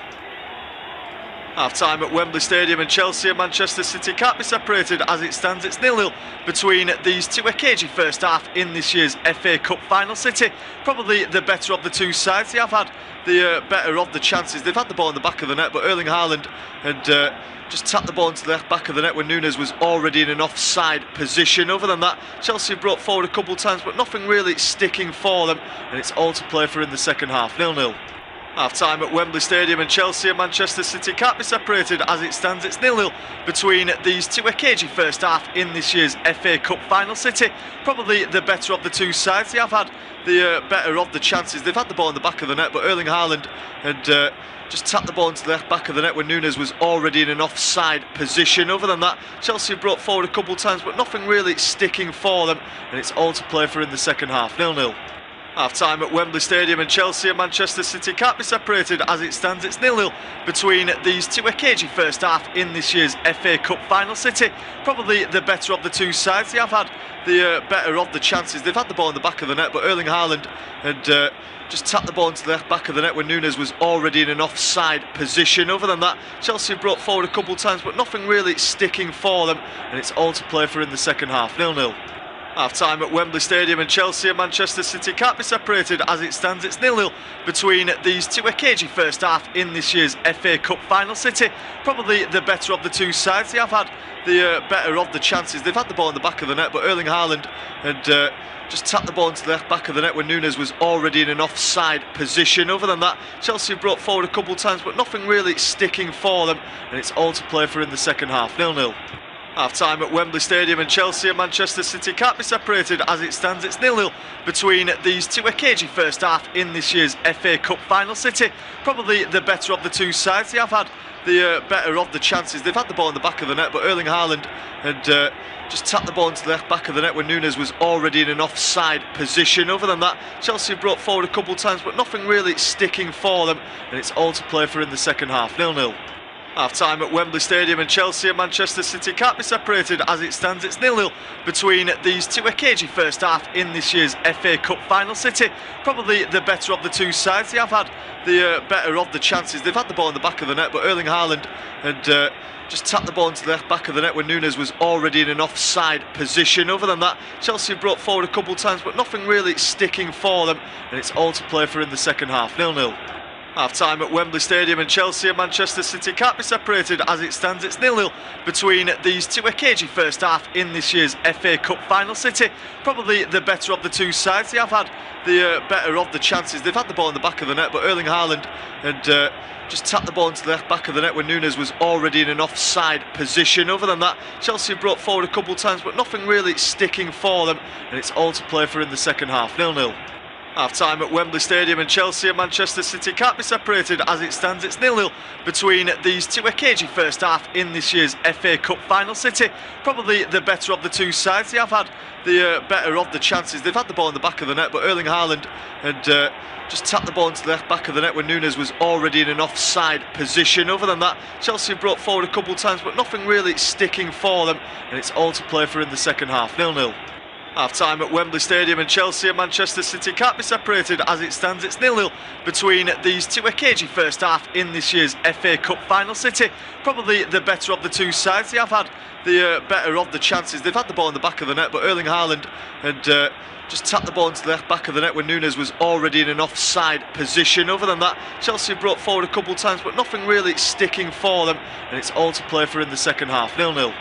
Half-time at Wembley Stadium, and Chelsea and Manchester City can't be separated. As it stands, it's 0-0 between these two. A cagey first half in this year's FA Cup final. City probably the better of the two sides. They have had the better of the chances. They've had the ball in the back of the net, but Erling Haaland had just tapped the ball into the back of the net when Nunes was already in an offside position. Other than that, Chelsea brought forward a couple of times, but nothing really sticking for them, and it's all to play for in the second half. 0-0.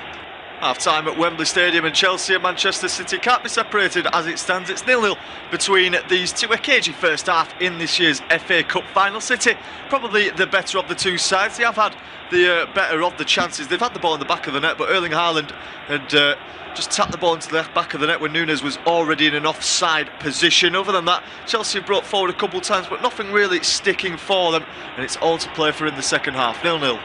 Half-time at Wembley Stadium, and Chelsea and Manchester City can't be separated. As it stands, it's 0-0 between these two. A cagey first half in this year's FA Cup final. City probably the better of the two sides. They have had the better of the chances. They've had the ball in the back of the net, but Erling Haaland had just tapped the ball into the back of the net when Nunes was already in an offside position. Other than that, Chelsea brought forward a couple of times, but nothing really sticking for them, and it's all to play for in the second half. 0-0. Half-time at Wembley Stadium, and Chelsea and Manchester City can't be separated. As it stands, it's 0-0 between these two. A cagey first half in this year's FA Cup final. City probably the better of the two sides. They have had the better of the chances. They've had the ball in the back of the net, but Erling Haaland had just tapped the ball into the back of the net when Nunes was already in an offside position. Other than that, Chelsea brought forward a couple of times, but nothing really sticking for them, and it's all to play for in the second half. 0-0. Half-time at Wembley Stadium, and Chelsea and Manchester City can't be separated. As it stands, it's 0-0 between these two. A cagey first half in this year's FA Cup final. City probably the better of the two sides. They have had the better of the chances. They've had the ball in the back of the net, but Erling Haaland had just tapped the ball into the back of the net when Nunes was already in an offside position. Other than that, Chelsea brought forward a couple of times, but nothing really sticking for them, and it's all to play for in the second half. 0-0.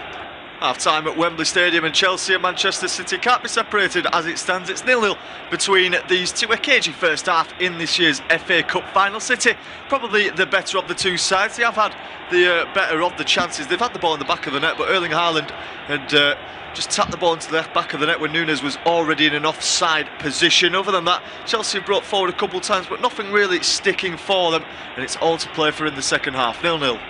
Half-time at Wembley Stadium, and Chelsea and Manchester City can't be separated. As it stands, it's 0-0 between these two. A cagey first half in this year's FA Cup final. City probably the better of the two sides. They have had the better of the chances. They've had the ball in the back of the net, but Erling Haaland had just tapped the ball into the back of the net when Nunes was already in an offside position. Other than that, Chelsea brought forward a couple of times, but nothing really sticking for them, and it's all to play for in the second half. 0-0. Half-time at Wembley Stadium, and Chelsea and Manchester City can't be separated. As it stands, it's 0-0 between these two. A cagey first half in this year's FA Cup final. City probably the better of the two sides. They have had the better of the chances. They've had the ball in the back of the net, but Erling Haaland had just tapped the ball into the back of the net when Nunes was already in an offside position. Other than that, Chelsea brought forward a couple of times, but nothing really sticking for them, and it's all to play for in the second half. 0-0. Half-time at Wembley Stadium, and Chelsea and Manchester City can't be separated. As it stands, it's 0-0 between these two. A cagey first half in this year's FA Cup final. City probably the better of the two sides. They have had the better of the chances. They've had the ball in the back of the net, but Erling Haaland had just tapped the ball into the back of the net when Nunes was already in an offside position. Other than that, Chelsea brought forward a couple of times, but nothing really sticking for them, and it's all to play for in the second half. 0-0. Half-time at Wembley Stadium, and Chelsea and Manchester City can't be separated. As it stands, it's 0-0 between these two. A cagey first half in this year's FA Cup final. City probably the better of the two sides. They have had the better of the chances. They've had the ball in the back of the net, but Erling Haaland had just tapped the ball into the back of the net when Nunes was already in an offside position. Other than that, Chelsea brought forward a couple of times, but nothing really sticking for them, and it's all to play for in the second half. 0-0. Half-time at Wembley Stadium, and Chelsea and Manchester City can't be separated. As it stands, it's 0-0 between these two. A cagey first half in this year's FA Cup final. City probably the better of the two sides. They have had the better of the chances. They've had the ball in the back of the net, but Erling Haaland had just tapped the ball into the back of the net when Nunes was already in an offside position. Other than that, Chelsea brought forward a couple of times, but nothing really sticking for them, and it's all to play for in the second half. 0-0. Half-time at Wembley Stadium, and Chelsea and Manchester City can't be separated. As it stands, it's 0-0 between these two. A cagey first half in this year's FA Cup final. City probably the better of the two sides. They have had the better of the chances. They've had the ball in the back of the net, but Erling Haaland had just tapped the ball into the back of the net when Nunes was already in an offside position. Other than that, Chelsea brought forward a couple of times, but nothing really sticking for them, and it's all to play for in the second half. 0-0. Half-time at Wembley Stadium, and Chelsea and Manchester City can't be separated. As it stands, it's 0-0 between these two. A cagey first half in this year's FA Cup final. City probably the better of the two sides. They have had the better of the chances. They've had the ball in the back of the net, but Erling Haaland had just tapped the ball into the back of the net when Nunes was already in an offside position. Other than that, Chelsea brought forward a couple of times, but nothing really sticking for them, and it's all to play for in the second half. 0-0. Half-time at Wembley Stadium, and Chelsea and Manchester City can't be separated. As it stands, it's 0-0 between these two. A cagey first half in this year's FA Cup final. City probably the better of the two sides. They have had the better of the chances. They've had the ball in the back of the net, but Erling Haaland had just tapped the ball into the back of the net when Nunes was already in an offside position. Other than that, Chelsea brought forward a couple of times, but nothing really sticking for them, and it's all to play for in the second half. 0-0. Half-time at Wembley Stadium, and Chelsea and Manchester City can't be separated. As it stands, it's 0-0 between these two. A cagey first half in this year's FA Cup final. City probably the better of the two sides. They have had the better of the chances. They've had the ball in the back of the net, but Erling Haaland had just tapped the ball into the back of the net when Nunes was already in an offside position. Other than that, Chelsea brought forward a couple of times, but nothing really sticking for them, and it's all to play for in the second half. 0-0. Half-time at Wembley Stadium, and Chelsea and Manchester City can't be separated. As it stands, it's 0-0 between these two. A cagey first half in this year's FA Cup final. City probably the better of the two sides. They have had the better of the chances. They've had the ball in the back of the net, but Erling Haaland had just tapped the ball into the back of the net when Nunes was already in an offside position. Other than that, Chelsea brought forward a couple of times, but nothing really sticking for them, and it's all to play for in the second half. 0-0. Half-time at Wembley Stadium, and Chelsea and Manchester City can't be separated. As it stands, it's 0-0 between these two. A cagey first half in this year's FA Cup final. City probably the better of the two sides. They have had the better of the chances. They've had the ball in the back of the net, but Erling Haaland had just tapped the ball into the back of the net when Nunes was already in an offside position. Other than that, Chelsea brought forward a couple of times, but nothing really sticking for them, and it's all to play for in the second half. 0-0. Half-time at Wembley Stadium, and Chelsea and Manchester City can't be separated. As it stands, it's 0-0 between these two. A cagey first half in this year's FA Cup final. City probably the better of the two sides. They have had the better of the chances. They've had the ball in the back of the net, but Erling Haaland had just tapped the ball into the back of the net when Nunes was already in an offside position. Other than that, Chelsea brought forward a couple of times, but nothing really sticking for them, and it's all to play for in the second half. 0-0. Half-time at Wembley Stadium, and Chelsea and Manchester City can't be separated. As it stands, it's 0-0 between these two. A cagey first half in this year's FA Cup final. City probably the better of the two sides. They have had the better of the chances. They've had the ball in the back of the net, but Erling Haaland had just tapped the ball into the back of the net when Nunes was already in an offside position. Other than that, Chelsea brought forward a couple of times, but nothing really sticking for them, and it's all to play for in the second half. 0-0. Half-time at Wembley Stadium, and Chelsea and Manchester City can't be separated. As it stands, it's 0-0 between these two. A cagey first half in this year's FA Cup final. City probably the better of the two sides. They have had the better of the chances. They've had the ball in the back of the net, but Erling Haaland had just tapped the ball into the back of the net when Nunes was already in an offside position. Other than that, Chelsea brought forward a couple of times, but nothing really sticking for them, and it's all to play for in the second half. 0-0. Half-time at Wembley Stadium, and Chelsea and Manchester City can't be separated. As it stands, it's 0-0 between these two. A cagey first half in this year's FA Cup final. City probably the better of the two sides. They have had the better of the chances. They've had the ball in the back of the net, but Erling Haaland had just tapped the ball into the back of the net when Nunes was already in an offside position. Other than that, Chelsea brought forward a couple of times, but nothing really sticking for them, and it's all to play for in the second half. 0-0. Half-time at Wembley Stadium, and Chelsea and Manchester City can't be separated. As it stands, it's 0-0 between these two. A cagey first half in this year's FA Cup final. City probably the better of the two sides. They have had the better of the chances. They've had the ball in the back of the net, but Erling Haaland had just tapped the ball into the back of the net when Nunes was already in an offside position. Other than that, Chelsea brought forward a couple of times, but nothing really sticking for them, and it's all to play for in the second half. 0-0. Well, good afternoon, it's a warm welcome back to this independent unofficial off-tube studio commentary of the FA Cup final. Chelsea against Manchester City. We are back and ready for the second half. It's City who are going to get us underway. Of course, the scores remain at 0-0. Not been too much of a classic of an FA Cup final so far. Not one that will leave long in the memory based on that first half display from either team. City are probably the better of the two teams. They have had the ball in the back of the net. That was ruled out. There was Matheus Nunes was offside in the build-up. Erling Haaland tapping the ball into the net at the end of the move. Chelsea broke forward a couple of times, however, still yet to register an effort on target in this one. They've had the odd shout for a penalty as well, but nothing concrete. And that's why we find ourselves still goalless going into this second half. City have wasted no time though in making a change, and it's one that we discussed, it's one that we thought would happen at some point. It's come right at the start of the second half. Ryan Shaky is onto the field in place of Omar Marmoush. Couldn't really impact the game at all in that first half, and that's why he's been withdrawn. Chelsea haven't made any changes, so they're still as they were at the break. But it is myself, Joshua Making, alongside me Steve Pearson, taking you through this one. And Steve, well, fingers crossed we get a go, because this final needs something to liven it up. Yeah, it certainly does. It's not been a great one for the neutral to watch, has there? A couple of glimpses of something from both sides, but nothing clear-cut, no smell of pressure. But early stages of the second half, a little bit more pace on the game, players trying to get the ball forward a little quicker, which is encouraging to see. And as you say, Cherky, we called it, didn't we, just before half-time, that would be a potential change. Marmoush largely anonymous in that first 45 minutes. Chelsea, steady as she is, I think Colin McFarlane has done a decent job, hasn't he, in terms of setting up his side.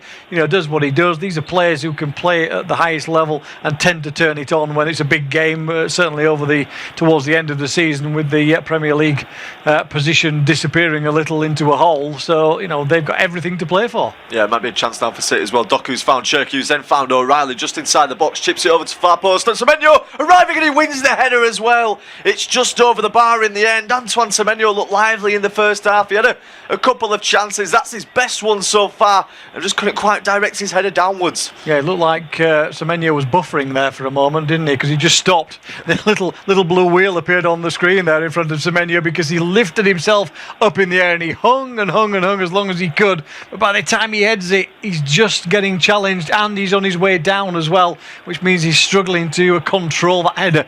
But he's got to score from that kind of situation. It's a lovely dinked ball towards the far post, perfectly away from the central defenders. That should have been 1-0. Yeah, it's the reason they brought him in as well, Antoine Semenyo, to score in big moments like that. However, he can't quite do it. That's a good sign though for the rest of this second half. Hopefully the rest of the game follows suit when we get the sides having some decent chances. It has always been City, as I was saying, who've looked the better of the two teams, and that's a statement of intent. But here comes Chelsea now. João Pedro driving through the middle. He's got the pass over towards Gusto on his right. Palmer just up ahead of him as well. He needs to try and get himself into the game. Again, another player who's been largely anonymous for Chelsea, alongside a lot of those big name players, the likes of Enzo Fernandez and Cucurella, just haven't really turned up so far in an attacking sense. Both of them found themselves on yellow cards as well, Fernandez and Cucurella. Fernandez, meanwhile, though, has just won a free kick. Mateus Nunes going in on him. Darren England pointing the way of Chelsea, getting back underway straight after that.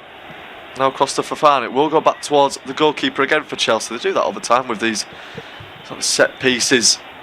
Always going back from, there was a corner in the first half which drew quite the reaction in the studio, where Chelsea ended up all the way back at the goalkeeper from their own set piece after going short from it. Gusto heads the ball down now for Palmer, who takes the slightest of tugs back there from Bernardo Silva. It's barely any contact at all, but Palmer still goes down under it. A free kick given again by Darren England. Fofana cross now towards Reece James, and in the centre again for Levi Colwill, who's looked steady so far. Joel Hatto now over towards his left. Cherky, Semenyo and Ireland, the furthest players forwards for City, but not much of an intense press coming from them at the moment. Maybe that will change as we get further on into the second half. Of course, extra time and penalties are available if needed after 90 minutes. Only one FA Cup final the last 20 years has actually finished 0-0 after 90 minutes. That was between Chelsea and Liverpool. Maybe we'll get the same fate though now, as City have won the ball back high up the pitch. Semenyo is onto it. That's a really poor pass from Antoine Semenyo. He's looking for the pass inside towards Cherky. Chelsea have then won a free kick, and City waste a decent opportunity. Yeah, they certainly have. There's a bit going off as well between Rodri and Enzo Fernandez. Mateus Nunes, I should say, and Enzo Fernandez over on that side. They were both at each other. They were both pushing and shoving. So just keep your eyes on that one. It might just get a little bit tasty down that right-hand side. You've got Pep Guardiola patrolling the sideline there as well, who's never shy on giving his opinion to a player of the opposition as well. So I think we'll see whether that one develops. I don't want to worry you, but 3 FA Cup finals featuring Manchester City 0-0 at half-time. They won all 3 1-0. 1926, 2013 and 2011. I take no credit for that stat. I'm merely reading the stats of others, but that's a good bit of searching away through the archives to check that one out. Yeah, a great bit of trivia, isn't it? That we'll see if history repeats itself. At the moment, City do, of course, look the most likely, as we've been saying in this one. They only need that one moment for Haaland to get through and maybe put it beyond the reach of Robert Sanchez. Gusto heads it back now towards the Chelsea goalkeeper, who's still sporting that scrum cap at the moment. There's a bit of a Petr Cech look to him at the moment, does Robert Sanchez. Not sure he's got quite the same ability as the old Chelsea goalkeeper, not quite on the same level. Thomas Tuchel still watching on, of course, watching his former side in Chelsea.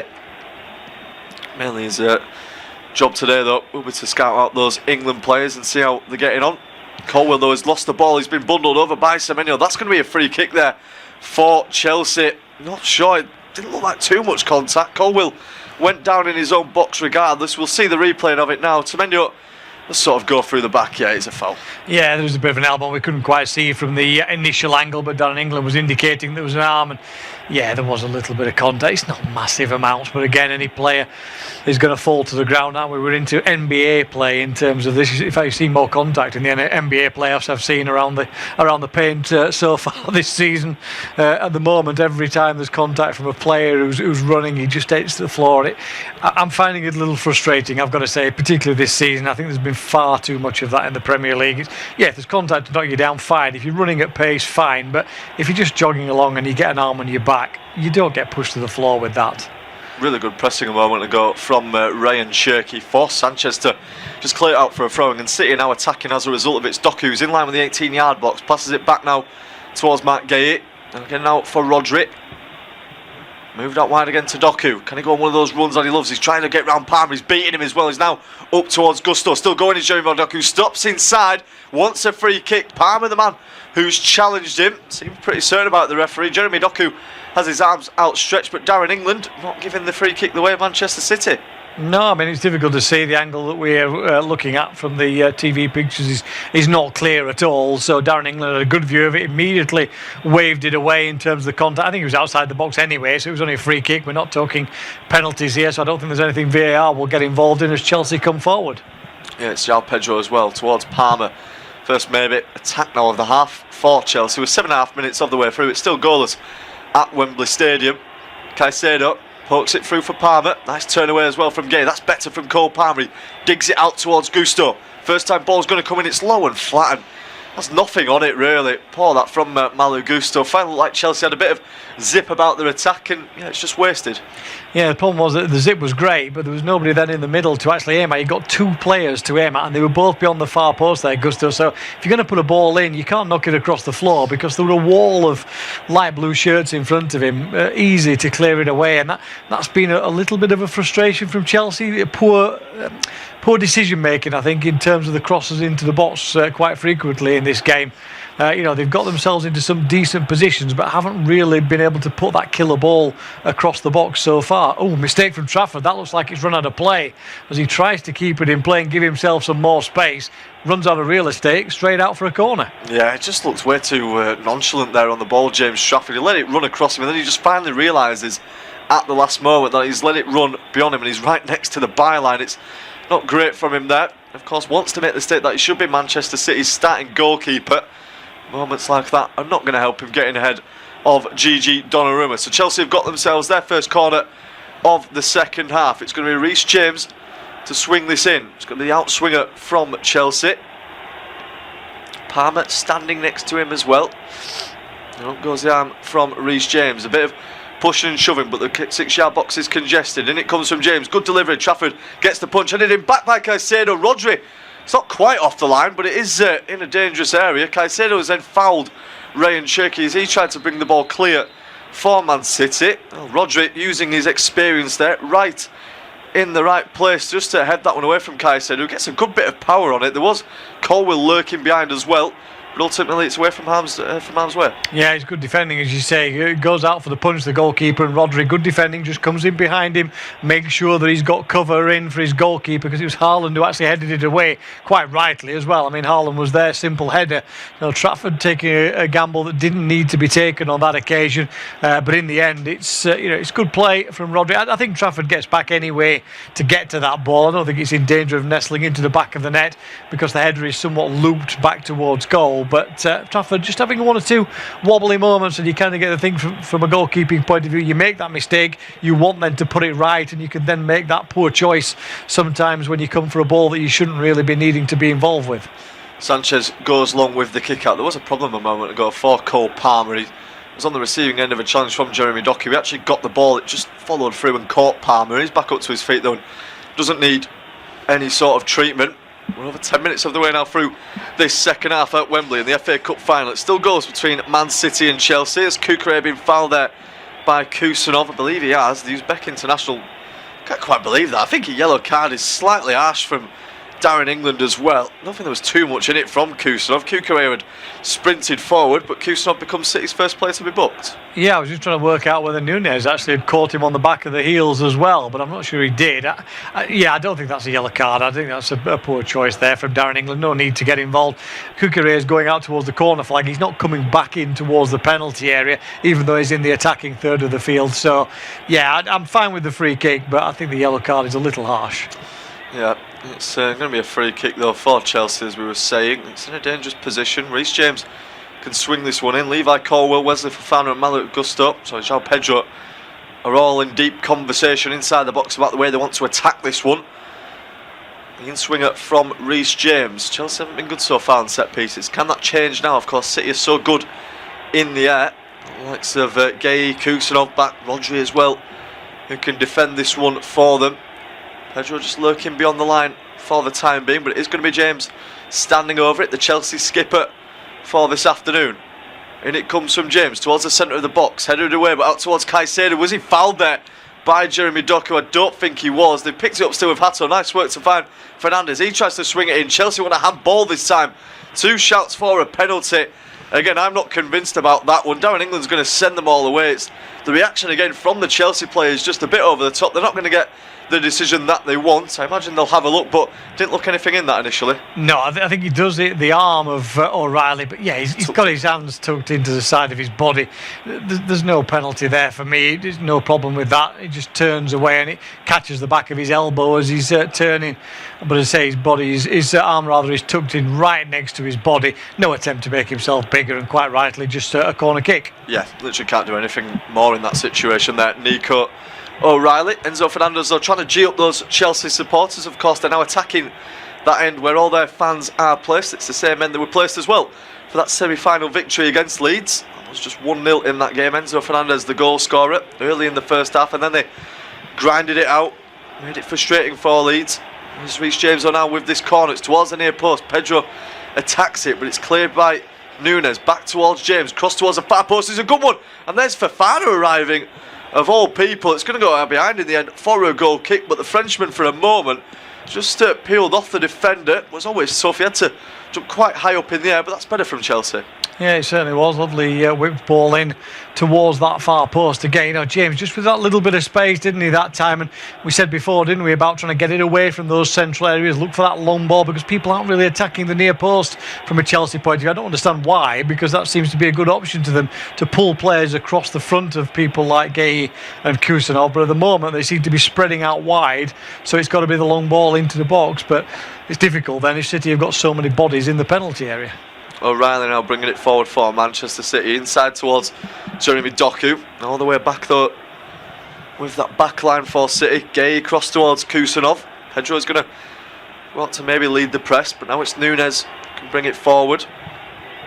Really well to get back into the City team, Matheus Núñez. It looked like a little bit of a failure of a signing at first when he came from Wolves, but he's adapted fantastically this season into one of the best right backs in the Premier League. Real good turnaround from him. Plays pretty much every game that he can now for City in all competitions.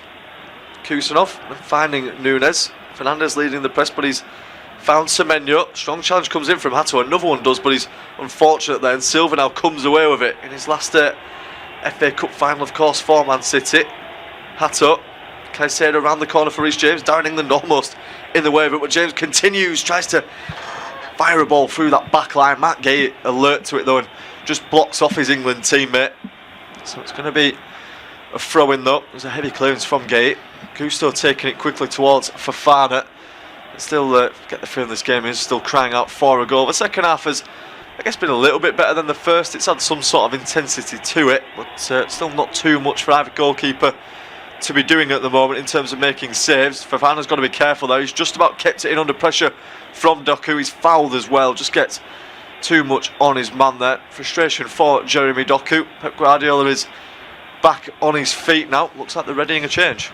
Yeah, somebody's being called back to the bench, aren't they? On the hour mark, bang on. Immediate reaction from Pep Guardiola because it has gone rather flat, and he's going to go for a bit of strength and experience in midfield, it would appear, Josh. Yeah, certainly. And Mateo Kovacic, how effective he is. Hasn't quite boxed up too much for Manchester City. Of course, sometimes forget that he actually plays for them. His minutes are hard to come by. Going on against his former club.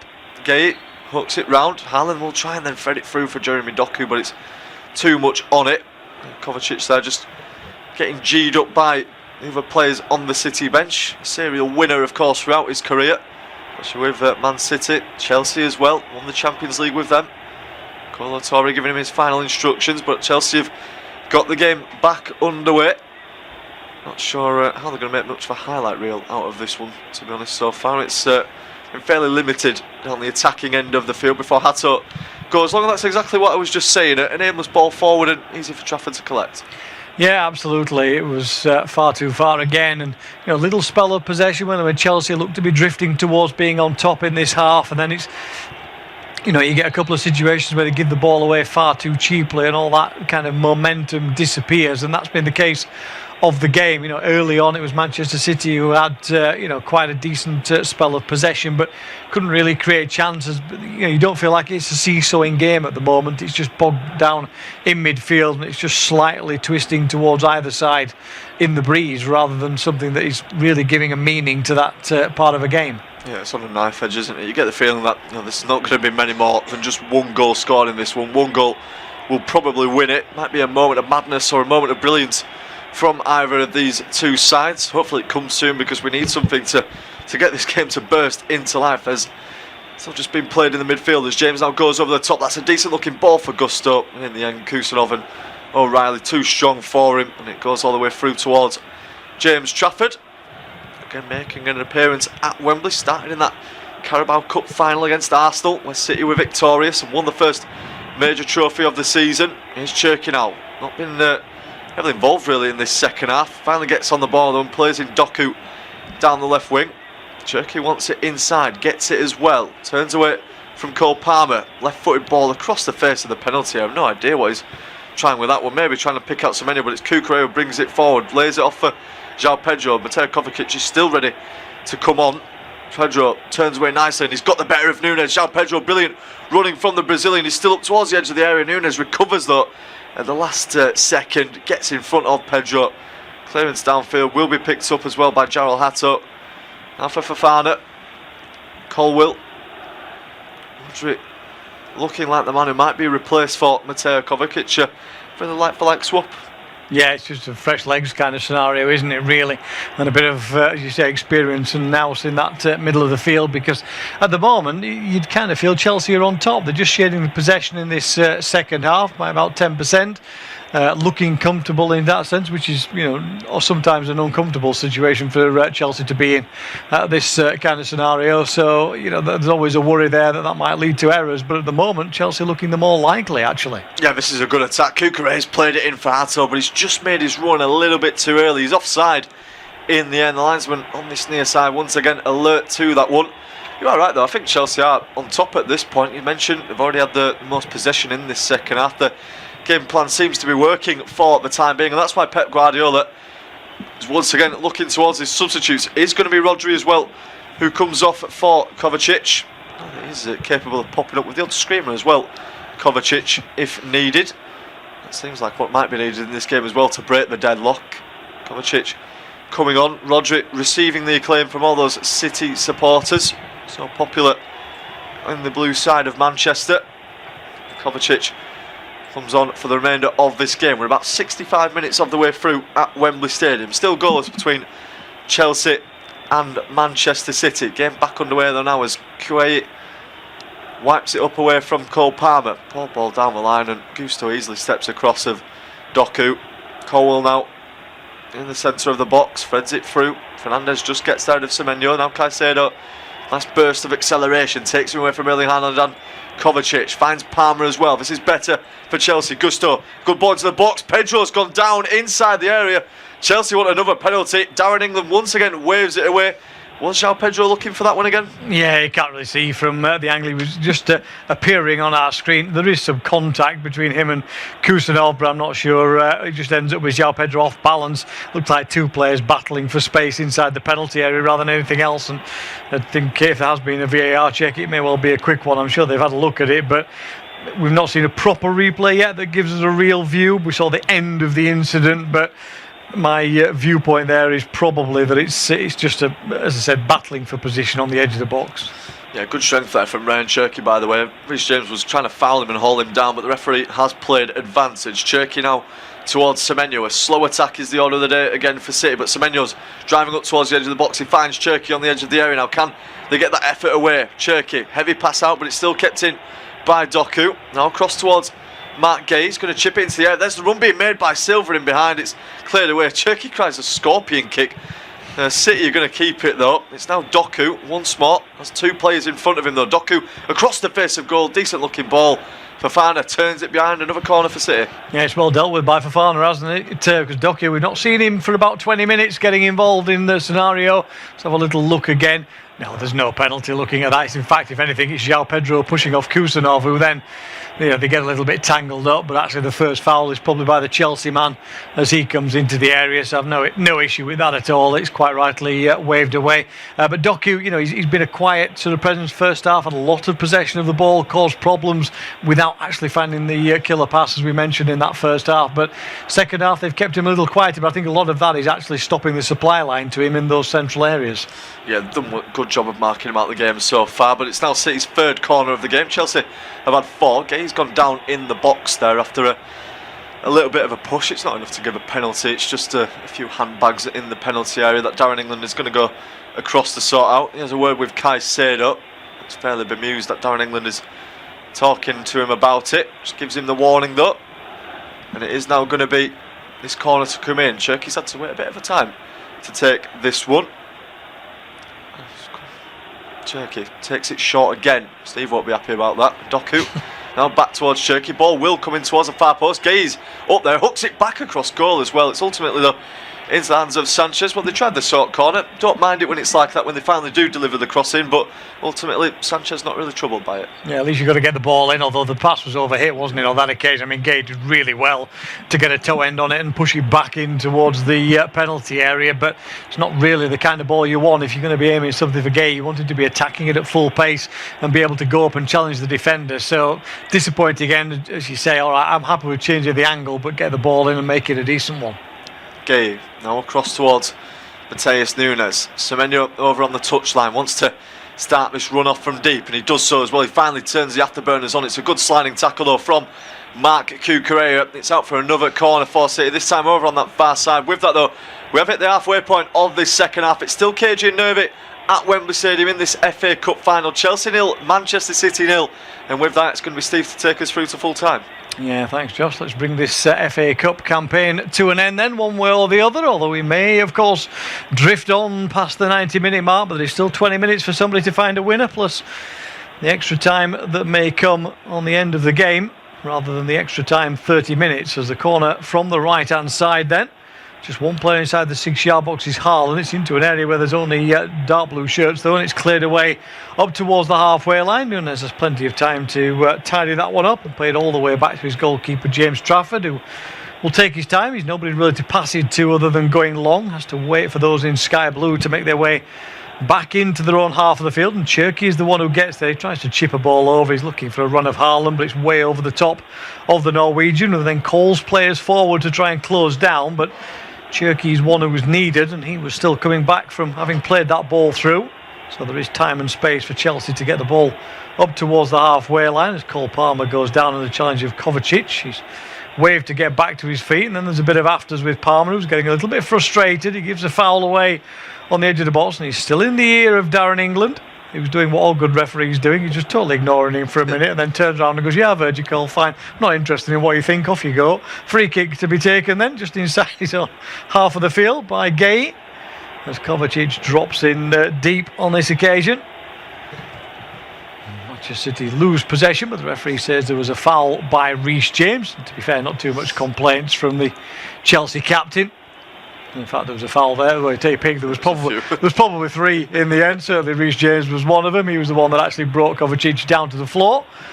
And as I say, he doesn't complain to the referee. He knows that he made the foul, and therefore it's a free kick, which has been taken short and cleared away. Back up towards the halfway line, flicked on by João Pedro, looking to try and get into the path of Palmer, but it's tidied up by Gay. 20 minutes left to go then. Chelsea 0, Manchester City 0 as it stands. As it stands, Manchester City could keep their run of 1-0s after being 0-0 at half-time in FA Cup finals and extend it to 4. Chelsea might keep their not having scored in a cup final for, I can't remember how long now, in terms of that. Here comes Haaland down the right-hand side, pulls up back in. Oh, what a flick by Semenyo with the back of the heel from 6 yards out. It's across the face of goal into the far corner, and there's the bit of magic that unlocks the door, and no great surprise that it comes from Anton Semenyo. It is Chelsea 0, Manchester City 1. Yeah, 20 goals in all competitions this season for Antoine Semenyo, and I said earlier in the second half it would probably be either a moment of brilliance or a moment of madness that gets the side in front of this game. It's a moment of brilliance in the end. That is a fantastic finish from Antoine Semenyo, absolutely unbelievable. I said he probably looked like City's most lively player in that first half. He's quieting down in the second, but he only needs one chance in that situation in front of those City supporters, and what a goal it is. It's well worked from Manchester City. Cherki involved, his pass deflects fortuitously to Erling Haaland, and then they just go from there. Bernardo Silva involved, of course, and Erling Haaland turning provider on this occasion. A bit of an underrated part of his game, Erling Haaland, is his ability to get assists. He's done really well this season with that. And what a touch that is from Semenyo. It's the back heel, it's beyond the reach of Sanchez. Absolutely fantastic from the former Bournemouth man. And if that is going to be the winner, it's definitely a goal worthy of winning the FA Cup. It certainly is a goal that is well above the worth value of this cup final so far. It would have been one that would have been forgotten easily by the time most of the fans reached the tube station at Wembley Park. But certainly that has livened it up from a Manchester City point of view. But again, Chelsea have got to find a way to score. Last 8 matches at Wembley have produced only 7 goals between the two sides when Chelsea have been involved at any point. And they are in their 17th cup final, but at the moment it is heading towards another defeat.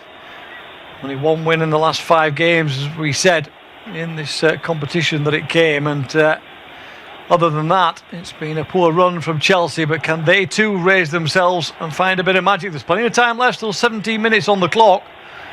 So there is time to get back into this game. And they've got to turn on the afterburners now from a attacking point of view. And at the moment, we've not seen too much of that. Oh, it's a good chance though, a flick on inside the area. And Enzo Fernandez trying the spectacular with a flick with the outside of his foot that skims just over the crossbar and behind. Oh, it's almost a perfect response. We've just seen a special goal down the other end. That would have been something else from Enzo Fernandez. It's Gay who's on the back of him. Just allows Fernandez to lean back on him and flick that one towards goal. It's really unfortunate, is the Argentine in the end. Fantastic effort from him, and we said so many times during this game, it needed a goal, and hopefully that goal has just now sparked it into life a little bit. We've seen Chelsea with the response. Cucurella has been withdrawn for Pedro Neto, an attacking player coming on for Chelsea, so they're going all out for it. Yeah, got to really. No point sitting back now from a Chelsea point of view. The old phrase, you might as well lose 2 or 3-0 as lose 1-0 in a final. Try not to keep the door at the back too wide open though for Manchester City. But here comes O'Reilly driving forward for the Sky Blues down this left-hand side. He heads off across field. He's closed down, but can just keep possession. And this is where Kovacic and Silva in midfield can be so valuable to this Manchester City side. They find Doku this time. Corner of the penalty area, left-hand side, still making his way across, but shepherded away from the box, but then leaves it behind for Kovacic, who is a serial appearance maker in cup finals over recent years. With both these sides, it's worked forward. Nice ball round the corner. Finds Bernardo Silva. He steps back inside Enzo Fernandez, but then finds his way blocked as Chelsea try and come forward. Hato making the challenge. But eventually, Enzo Fernandez has rather ball back towards his goalkeeper. Sanchez wasn't the best one, but it's ended up with the feet of Jeremy Doku. He comes inside to Kovacic again. And now the momentum is taken out of the game by this Manchester City side. Here comes Doku again, drives towards the edge of the area, tries to play the 1-2 with Cherki, but he can't get enough power on it to get it back into the path of his winger. Chelsea pick up possession. Referee plays an advantage as they have the ball as Neto tries to get away down the right hand side, but Gay comes across to cover behind the rest of his defenders and slides in for the challenge, and it's out of play for a throw in to Chelsea midway inside the City half. Think about taking it quickly originally, but then eventually it's just thrown back by Palmer towards the halfway line. Manchester City now can sit in, of course. They have the lead to defend as Haaland gets in close on Chelsea. Ball forward up towards Gusto on this right-hand side. He's gone down under the challenge. Referee sees nothing wrong with it though. Play continues with Cherki. Central position in midfield. Rolls it out to O'Reilly. Gets it back. Cherki on this left-hand side, then finds Doku. Lovely ball into O'Reilly inside the penalty area. O'Reilly tries to pull it back. Oh, he couldn't decide what to do with it. There were two options really for him, and he ended up picking a third that wasn't on the table somehow, and it's cleared away by Chelsea up towards the halfway line. Now they have a chance to break with Hato down the left-hand side. Flicks it away from Kusanov. Can he get there first inside the box? Goes down inside the area. Referee is having a look at it, but it looks like he said no, and play will continue. It will be checked. Could be another shoulder to shoulder, but was it more in the back? We shall see. Play continues with Chelsea in possession. Enzo Fernandez inside the box. Out wide again to Neto on that left-hand side. Up against the defender. Lifts the ball in towards the box, but there's nobody in a Chelsea shirt beyond the far post, and it's easily going to be tidied up by Nico O'Reilly. First view on that challenge inside the box. Not a good angle we've got, to be fair. It wasn't a good angle. I think it's their strongest shout so far for a penalty in this game. They've had so many spot kicks that they've appealed for, and most of them have just been something or nothing, but that one had a little bit more to it. It looked like it was slightly in the back. No indication of whether it has been checked by VAR. It's gone on that long. I think it has been by now, but it's Palmer. Into the penalty area, rolls it outside. Cross comes in from Gusto. It's too high though in this time, but Pedro Neto is beyond the far post and he tidies up for Chelsea. Still they keep the possession on. In front of the Chelsea fans over on that far side. We're all on their feet, trying to urge their side forward. Plenty of noise from both sets of supporters still inside Wembley as they try and encourage their side to find a way to pick up the trophy at the end of the game. At the moment it is Manchester City through that beautiful flick from Antoine Semenyo who have the advantage, but Chelsea putting some pressure on here. Long ball forward towards Enzo Fernandez, cleared away by Kusanov, but straight out of play for a throw in. VAR check complete, no penalty they say, and I look again and I'm still seeing a shoulder to shoulder challenge from Kusanov on the replay. Yeah, I think it's the right decision again. I mean, the initial sort of viewing of it looked a little bit more in the back than it was there, but yeah, we can see it from behind. Once again, fantastic defending from Kusanov. He's been on the end with about 3 penalty shouts now, but he's defending really well for them all. Here comes Chelsea again though. Yeah, Gusto with a good cross in. Kusanov there yet again. He should be man of the match at the moment. It comes back to Gusto again, on to Palmer. Goes across the field. He's got 3 Chelsea players beyond the far post. Enzo Fernandez is one of them. Out wide to Neto. Pulls it across. Trafford pushes it away towards the edge of the penalty area on this right-hand side for Chelsea. Doku gets back quickly to pick up possession. Does really well. Gets away from 2 challengers. Then it comes off him though and out of play for a Chelsea throw in. And finally this is Chelsea's best spell of pressure in the game. Yeah, and it needed to be as well. They needed to have some sort of response, didn't they, to that Manchester City goal. They couldn't afford to just sit back and then let City have their way with them. They're going for it, and rightfully so, and they're not getting too far away as well. They've had that chance with Fernandez. That's a good move again there, involving Neto. I think has sparked some life into this Chelsea team and attack. He's looked good since coming on. Ball comes forward now from Fernandez. Yeah, Pedro trying to get into an angle where he could actually get on the end of the ball, but it drifted away from him. He was battling with the defender, but Gusto now playing basically as a right winger. He's causing O'Reilly some problems. Gets some help from Gay, who plays it up towards Doku, who's dragged back quite clearly by the Chelsea man Caicedo, and the two of them get to their feet, but it's a free kick to Manchester City. A little bit of afters involving Caicedo and Doku. He's not a man to shy away from the dark arts in midfield, Caicedo, is he? No, he loves to put himself about, doesn't he? Moises Caicedo. It's why he was, at one point regarded as probably one of the best defensive midfielders in the world. Not had the greatest season for Chelsea, but still a big part of that team. And if they are going to get back into this, he's going to be a big part of the heart of it. 10 minutes of the 90 to go then. Manchester City with the advantage by 1-0.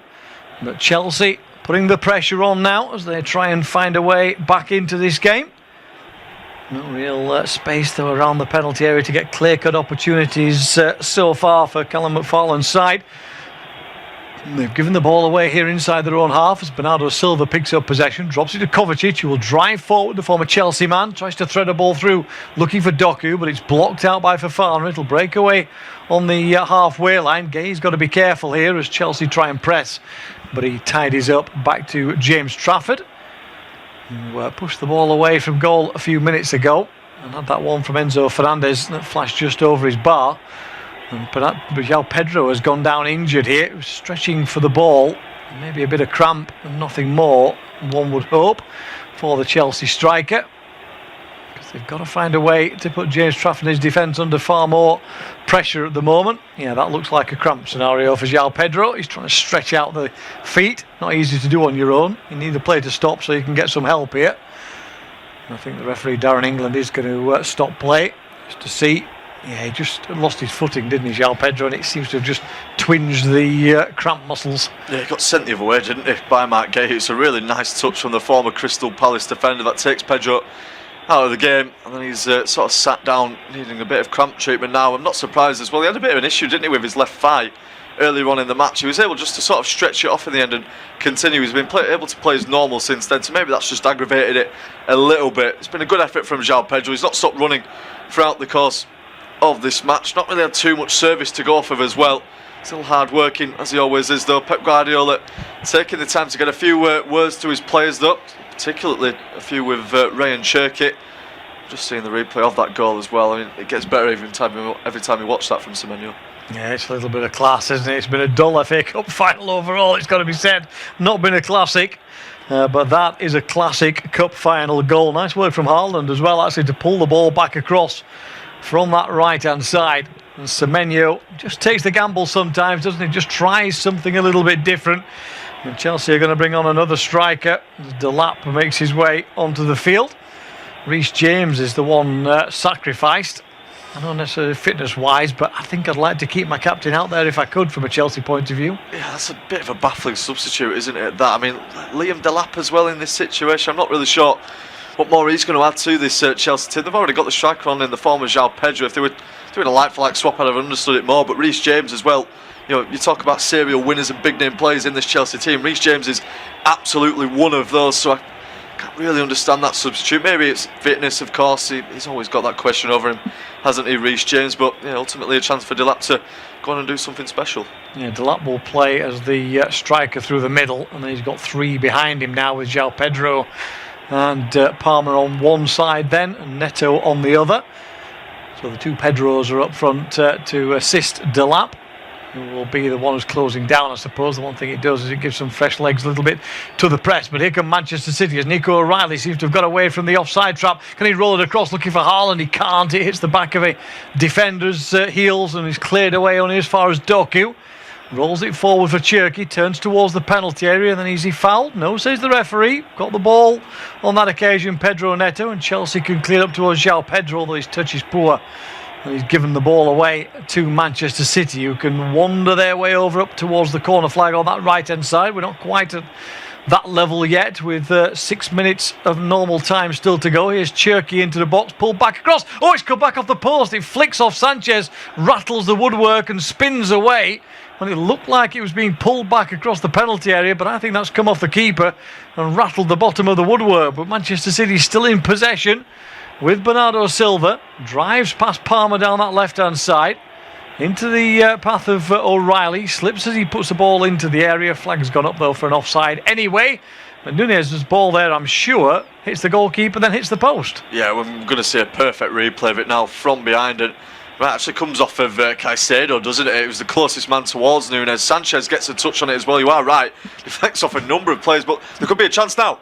Yeah, ball into the penalty area. Cherki with the shot. Not quite sure what the build-up was because the camera was still showing a replay, but Sanchez forced into a save from Cherki inside the penalty area. It's a good, smart stop from Robert Sanchez because that was travelling as it got towards him. He makes the save and keeps his side in this final. Yeah, he certainly does as well. And in that position, Ryan Cherki, you're thinking he's just going to blast that ball into the net. In the end, hits it down the barrel of Robert Sanchez. It's not the greatest effort from the Frenchman. He's capable of so much better. He needs to aim more for the corners and show that he's won the FA Cup for Manchester City, but can't quite manage it in the end. João Pedro not able to run off that early injury that he's picked up. He's going to be replaced by Alejandro Garnacho. I mean, he's certainly got a point to prove. Not had a good season at all for Chelsea. It's looked like a really poor signing on the base of it. Can he prove the doubters wrong now?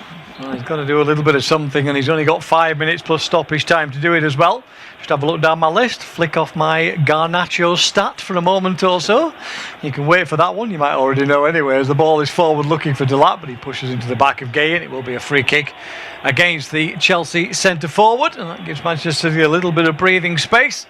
Yeah, Garnacho scored against Manchester City for Manchester United, of course, a couple of cup finals ago. Last person to score twice in 2 different finals against the same team, Ian Rush for Liverpool back in the 1980s. So that's as far back as you have to go. Garnacho has 5 minutes to make himself a hero. As you see a replay again of that chance for O'Reilly when he tried to pull the ball back across.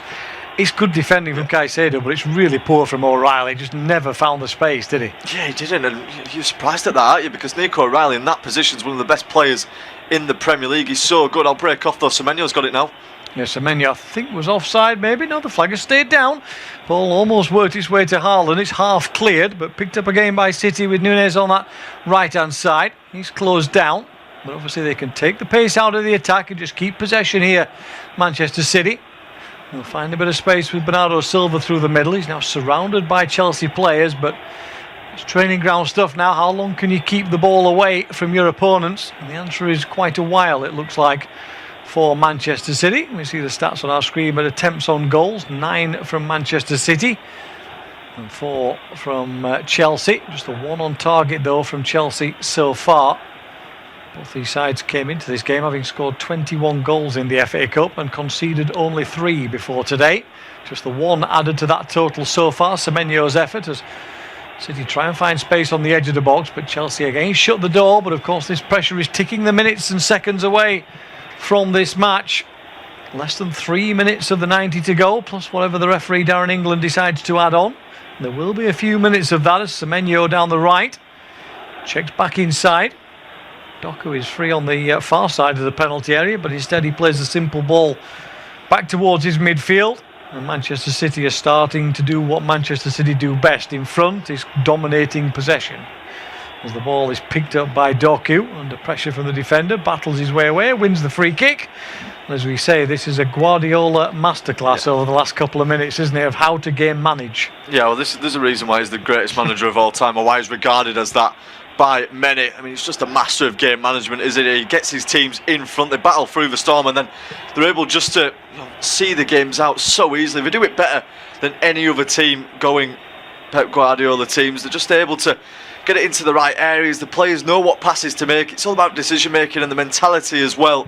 And it's been perfect so far from Manchester City, especially in this last 5 minutes or so. Chelsea showed a little bit of a response, didn't they? But City have just managed it perfectly since then. Still time left to go, but there is also still time for City to get a second. Yeah, there certainly is. There'll be a bit of concern here for Chelsea, of course, as the free kick, though, is taken short on this occasion. And again, they will continue to keep possession. Pep Guardiola, the greatest manager of all time. Sir Alex is on the phone ringing me now. As the ball is picked up by Doku, chips the ball in too far. All the way out for a goal kick on the far side of the field. Just 1 minute of the 90 left to go before we get into Fergie time.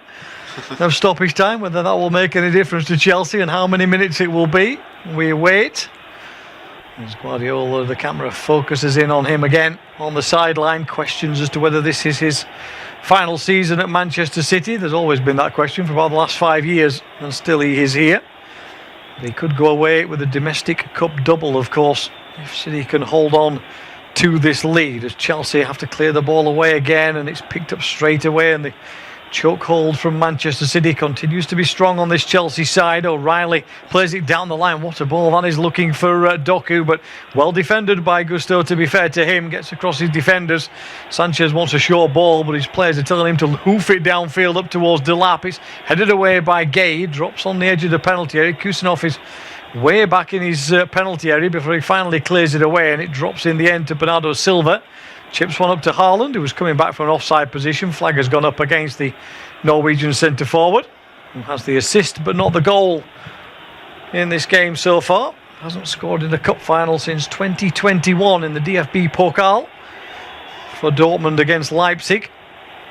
Manchester City, he has yet to strike in his cup final appearances, but he's still got the medals round his neck at the end of the day. on many of them as City put a ball into the area. Delap with the header, but always a little bit too much on it, and it flashes over. 5 minutes for Chelsea to find an equaliser in stoppage time. Yeah, a bit of an half chance, wasn't it, in the end for Liam Delap? Decent ball from Gusto. It's just behind him, and I mean, do you really have the faith there that Liam Delap's going to be able to just get his neck behind that one, turn it on? There's nothing in this season to have suggested that he was going to do anything otherwise. Not the worst effort from him, but I don't think the Chelsea fans were too surprised to see that one go behind on Erling Haaland as well. Well, he doesn't score in the finals. Of course, he does get the job done. He's got the assist as well for this one, which he will probably make the point of. Great assist as well. Doesn't take anything away from the finish, because that's what it's all about from Antoine Semenyo. You can argue it's one of the best FA Cup final goals you'll see in one of the worst FA Cup finals I can remember. Yeah, it's not been a classic, it's got to be said. You see a young man with his banner up already, asking for John Stones' shirt. He's not even on the field at the moment, Stonesy. If it's the Barnsley Beckenbauer year after, he's elsewhere at the moment in terms of not the starting 11. There's a foul here by Caicedo on Semenyo. Sarcastic applause from the Chelsea man, and that's going to be a yellow card for him for his reaction towards the assistant on that far side. Not that it will particularly matter unless he does something very silly in the next 5 minutes. You wouldn't necessarily put it past him sometimes, I've got to say, but anyway, yellow card. And if you've got that one on your list, no great shock. It's come probably about 70 minutes later than we thought it might, but anyway. You could also put Fernandes in there, of course, with his yellow card, and Kusanov potentially as well. So there are one or two around who are regular miscreants in that kind of scenario. Bingo guard being ticked off. Yeah, absolutely. I think there's a house there for somebody in that sense. As Manchester City take the free kick short, 1-0 to the City, might have been the case as well. As they try and come forward again, here's another foul, and it's started to get into that kind of awkward, bitty kind of end to the game where nobody's really got possession. There's fouls coming in, there's little short free kicks, time wasting from Manchester City. As we have 2.5 minutes of the 5 have been played. Here comes Semenyo down towards the corner flag on that right hand side. Two Chelsea defenders around him. They win the ball back quite easily, but there's no easy way out for Chelsea from that corner. They just have to hoof it downfield, and Silva heads it back in. Oh, the messy header at the back on that occasion from Colwell, but doesn't really give possession back to Chelsea. And Cherki just takes control of the ball, lifted forward by Silva onto Semenyo. Beautiful first touch from him. Turns away from the Chelsea man, but then runs it out of play. And it will be a throw-in, but it's a throw-in to Chelsea, 5 yards away from their own corner flag, as the sands of time at Wembley start to disappear. Only a moment or two left in this game. Chelsea have just got to get it forward as quickly as possible, but that's not easy with Manchester City pressing. Not sure where Chelsea are taking the throw-in from. It was about 5 yards away from the corner flag. It's about 20 yards away by the time the throw-in is finally taken, as Cherki wins it back for City, tries to push it forward. Chelsea cleared up towards the halfway line. Colwell suddenly popped up in midfield rather than in defence, and he will take a throw-in over on that left-hand side. It's schoolboy play now from Chelsea. Everybody up front, see what happens. Like an under-8s game as the ball is up towards the edge of the penalty area. It's headed on. Pedro Neto on the edge of the box, tries a shot. That's charged down, and it spins into the feet of Jeremy Doku, who will head off over the halfway line. Can he get away from a couple of challenges? He gets away from the first one, but then Gusto slides in, so there might be one last chance for Chelsea here. Oh dear, what's Gusto doing? He's lost possession of the ball. That's a terrible bit of play through the middle, and off goes Haaland. Not at full pace, but finds Doku. Bernardo Silva goes on the left-hand side. He comes inside instead to Cherki, who skips away from a couple of challenges. Can't get room for a shot at the moment, but he's just wasting time. Finds Haaland, whose first touch is incredibly heavy touch from the big man, unfortunately, on that occasion. And he's frustrated with himself because he knows that there was a potential goal opportunity there. And then there's a foul on that far side. That will be a free kick. And the time is ticking away, and Erling Haaland is absolutely apoplectic with those inside him, as well as his own poor touch. Yeah, I've never seen him look so frustrated in my life. I've never seen that sort of emotion from Erling Haaland as well. I mean, is he just frustrated with the ball that comes to him from Ryan Cherki in the first place? Is he, or the fact that he's not passed early enough? I mean, he's crying out for it before that, and then he gets it to him. I mean, it's his own touch that lets him down in the end. He just takes it on his right foot, and he's absolutely incensed. He knows that maybe the FA Cup final stat doesn't help him, but his team are probably going to still win it.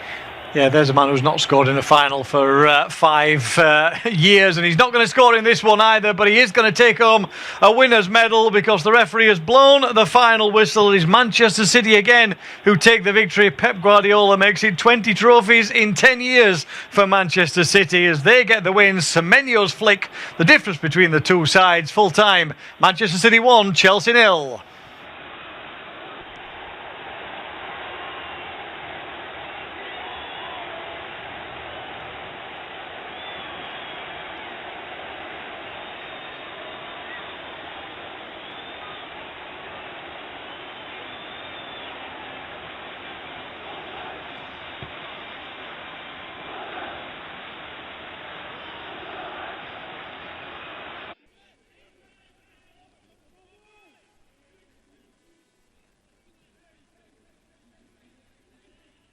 Our next football commentary match is getting ever nearer, so why not take the opportunity of having a bet on the match? Whether you're interested in betting on the match result, the first player to score, the last scorer, correct score, double result, total goals market, handicap betting, or any other of our exciting market, it's fun to be involved. Don't forget, when the match kicks off, you can sit back and enjoy superb independent studio commentary while also enjoying our in-play betting opportunities. Good luck.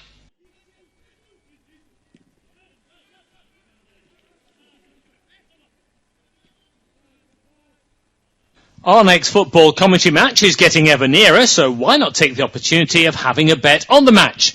Whether you're interested in betting on the match result, the first player to score, the last scorer, correct score, double result, total goals market, handicap betting, or any other of our exciting market, it's fun to be involved. Don't forget, when the match kicks off, you can sit back and enjoy superb independent studio commentary while also enjoying our in-play betting opportunities. Good luck.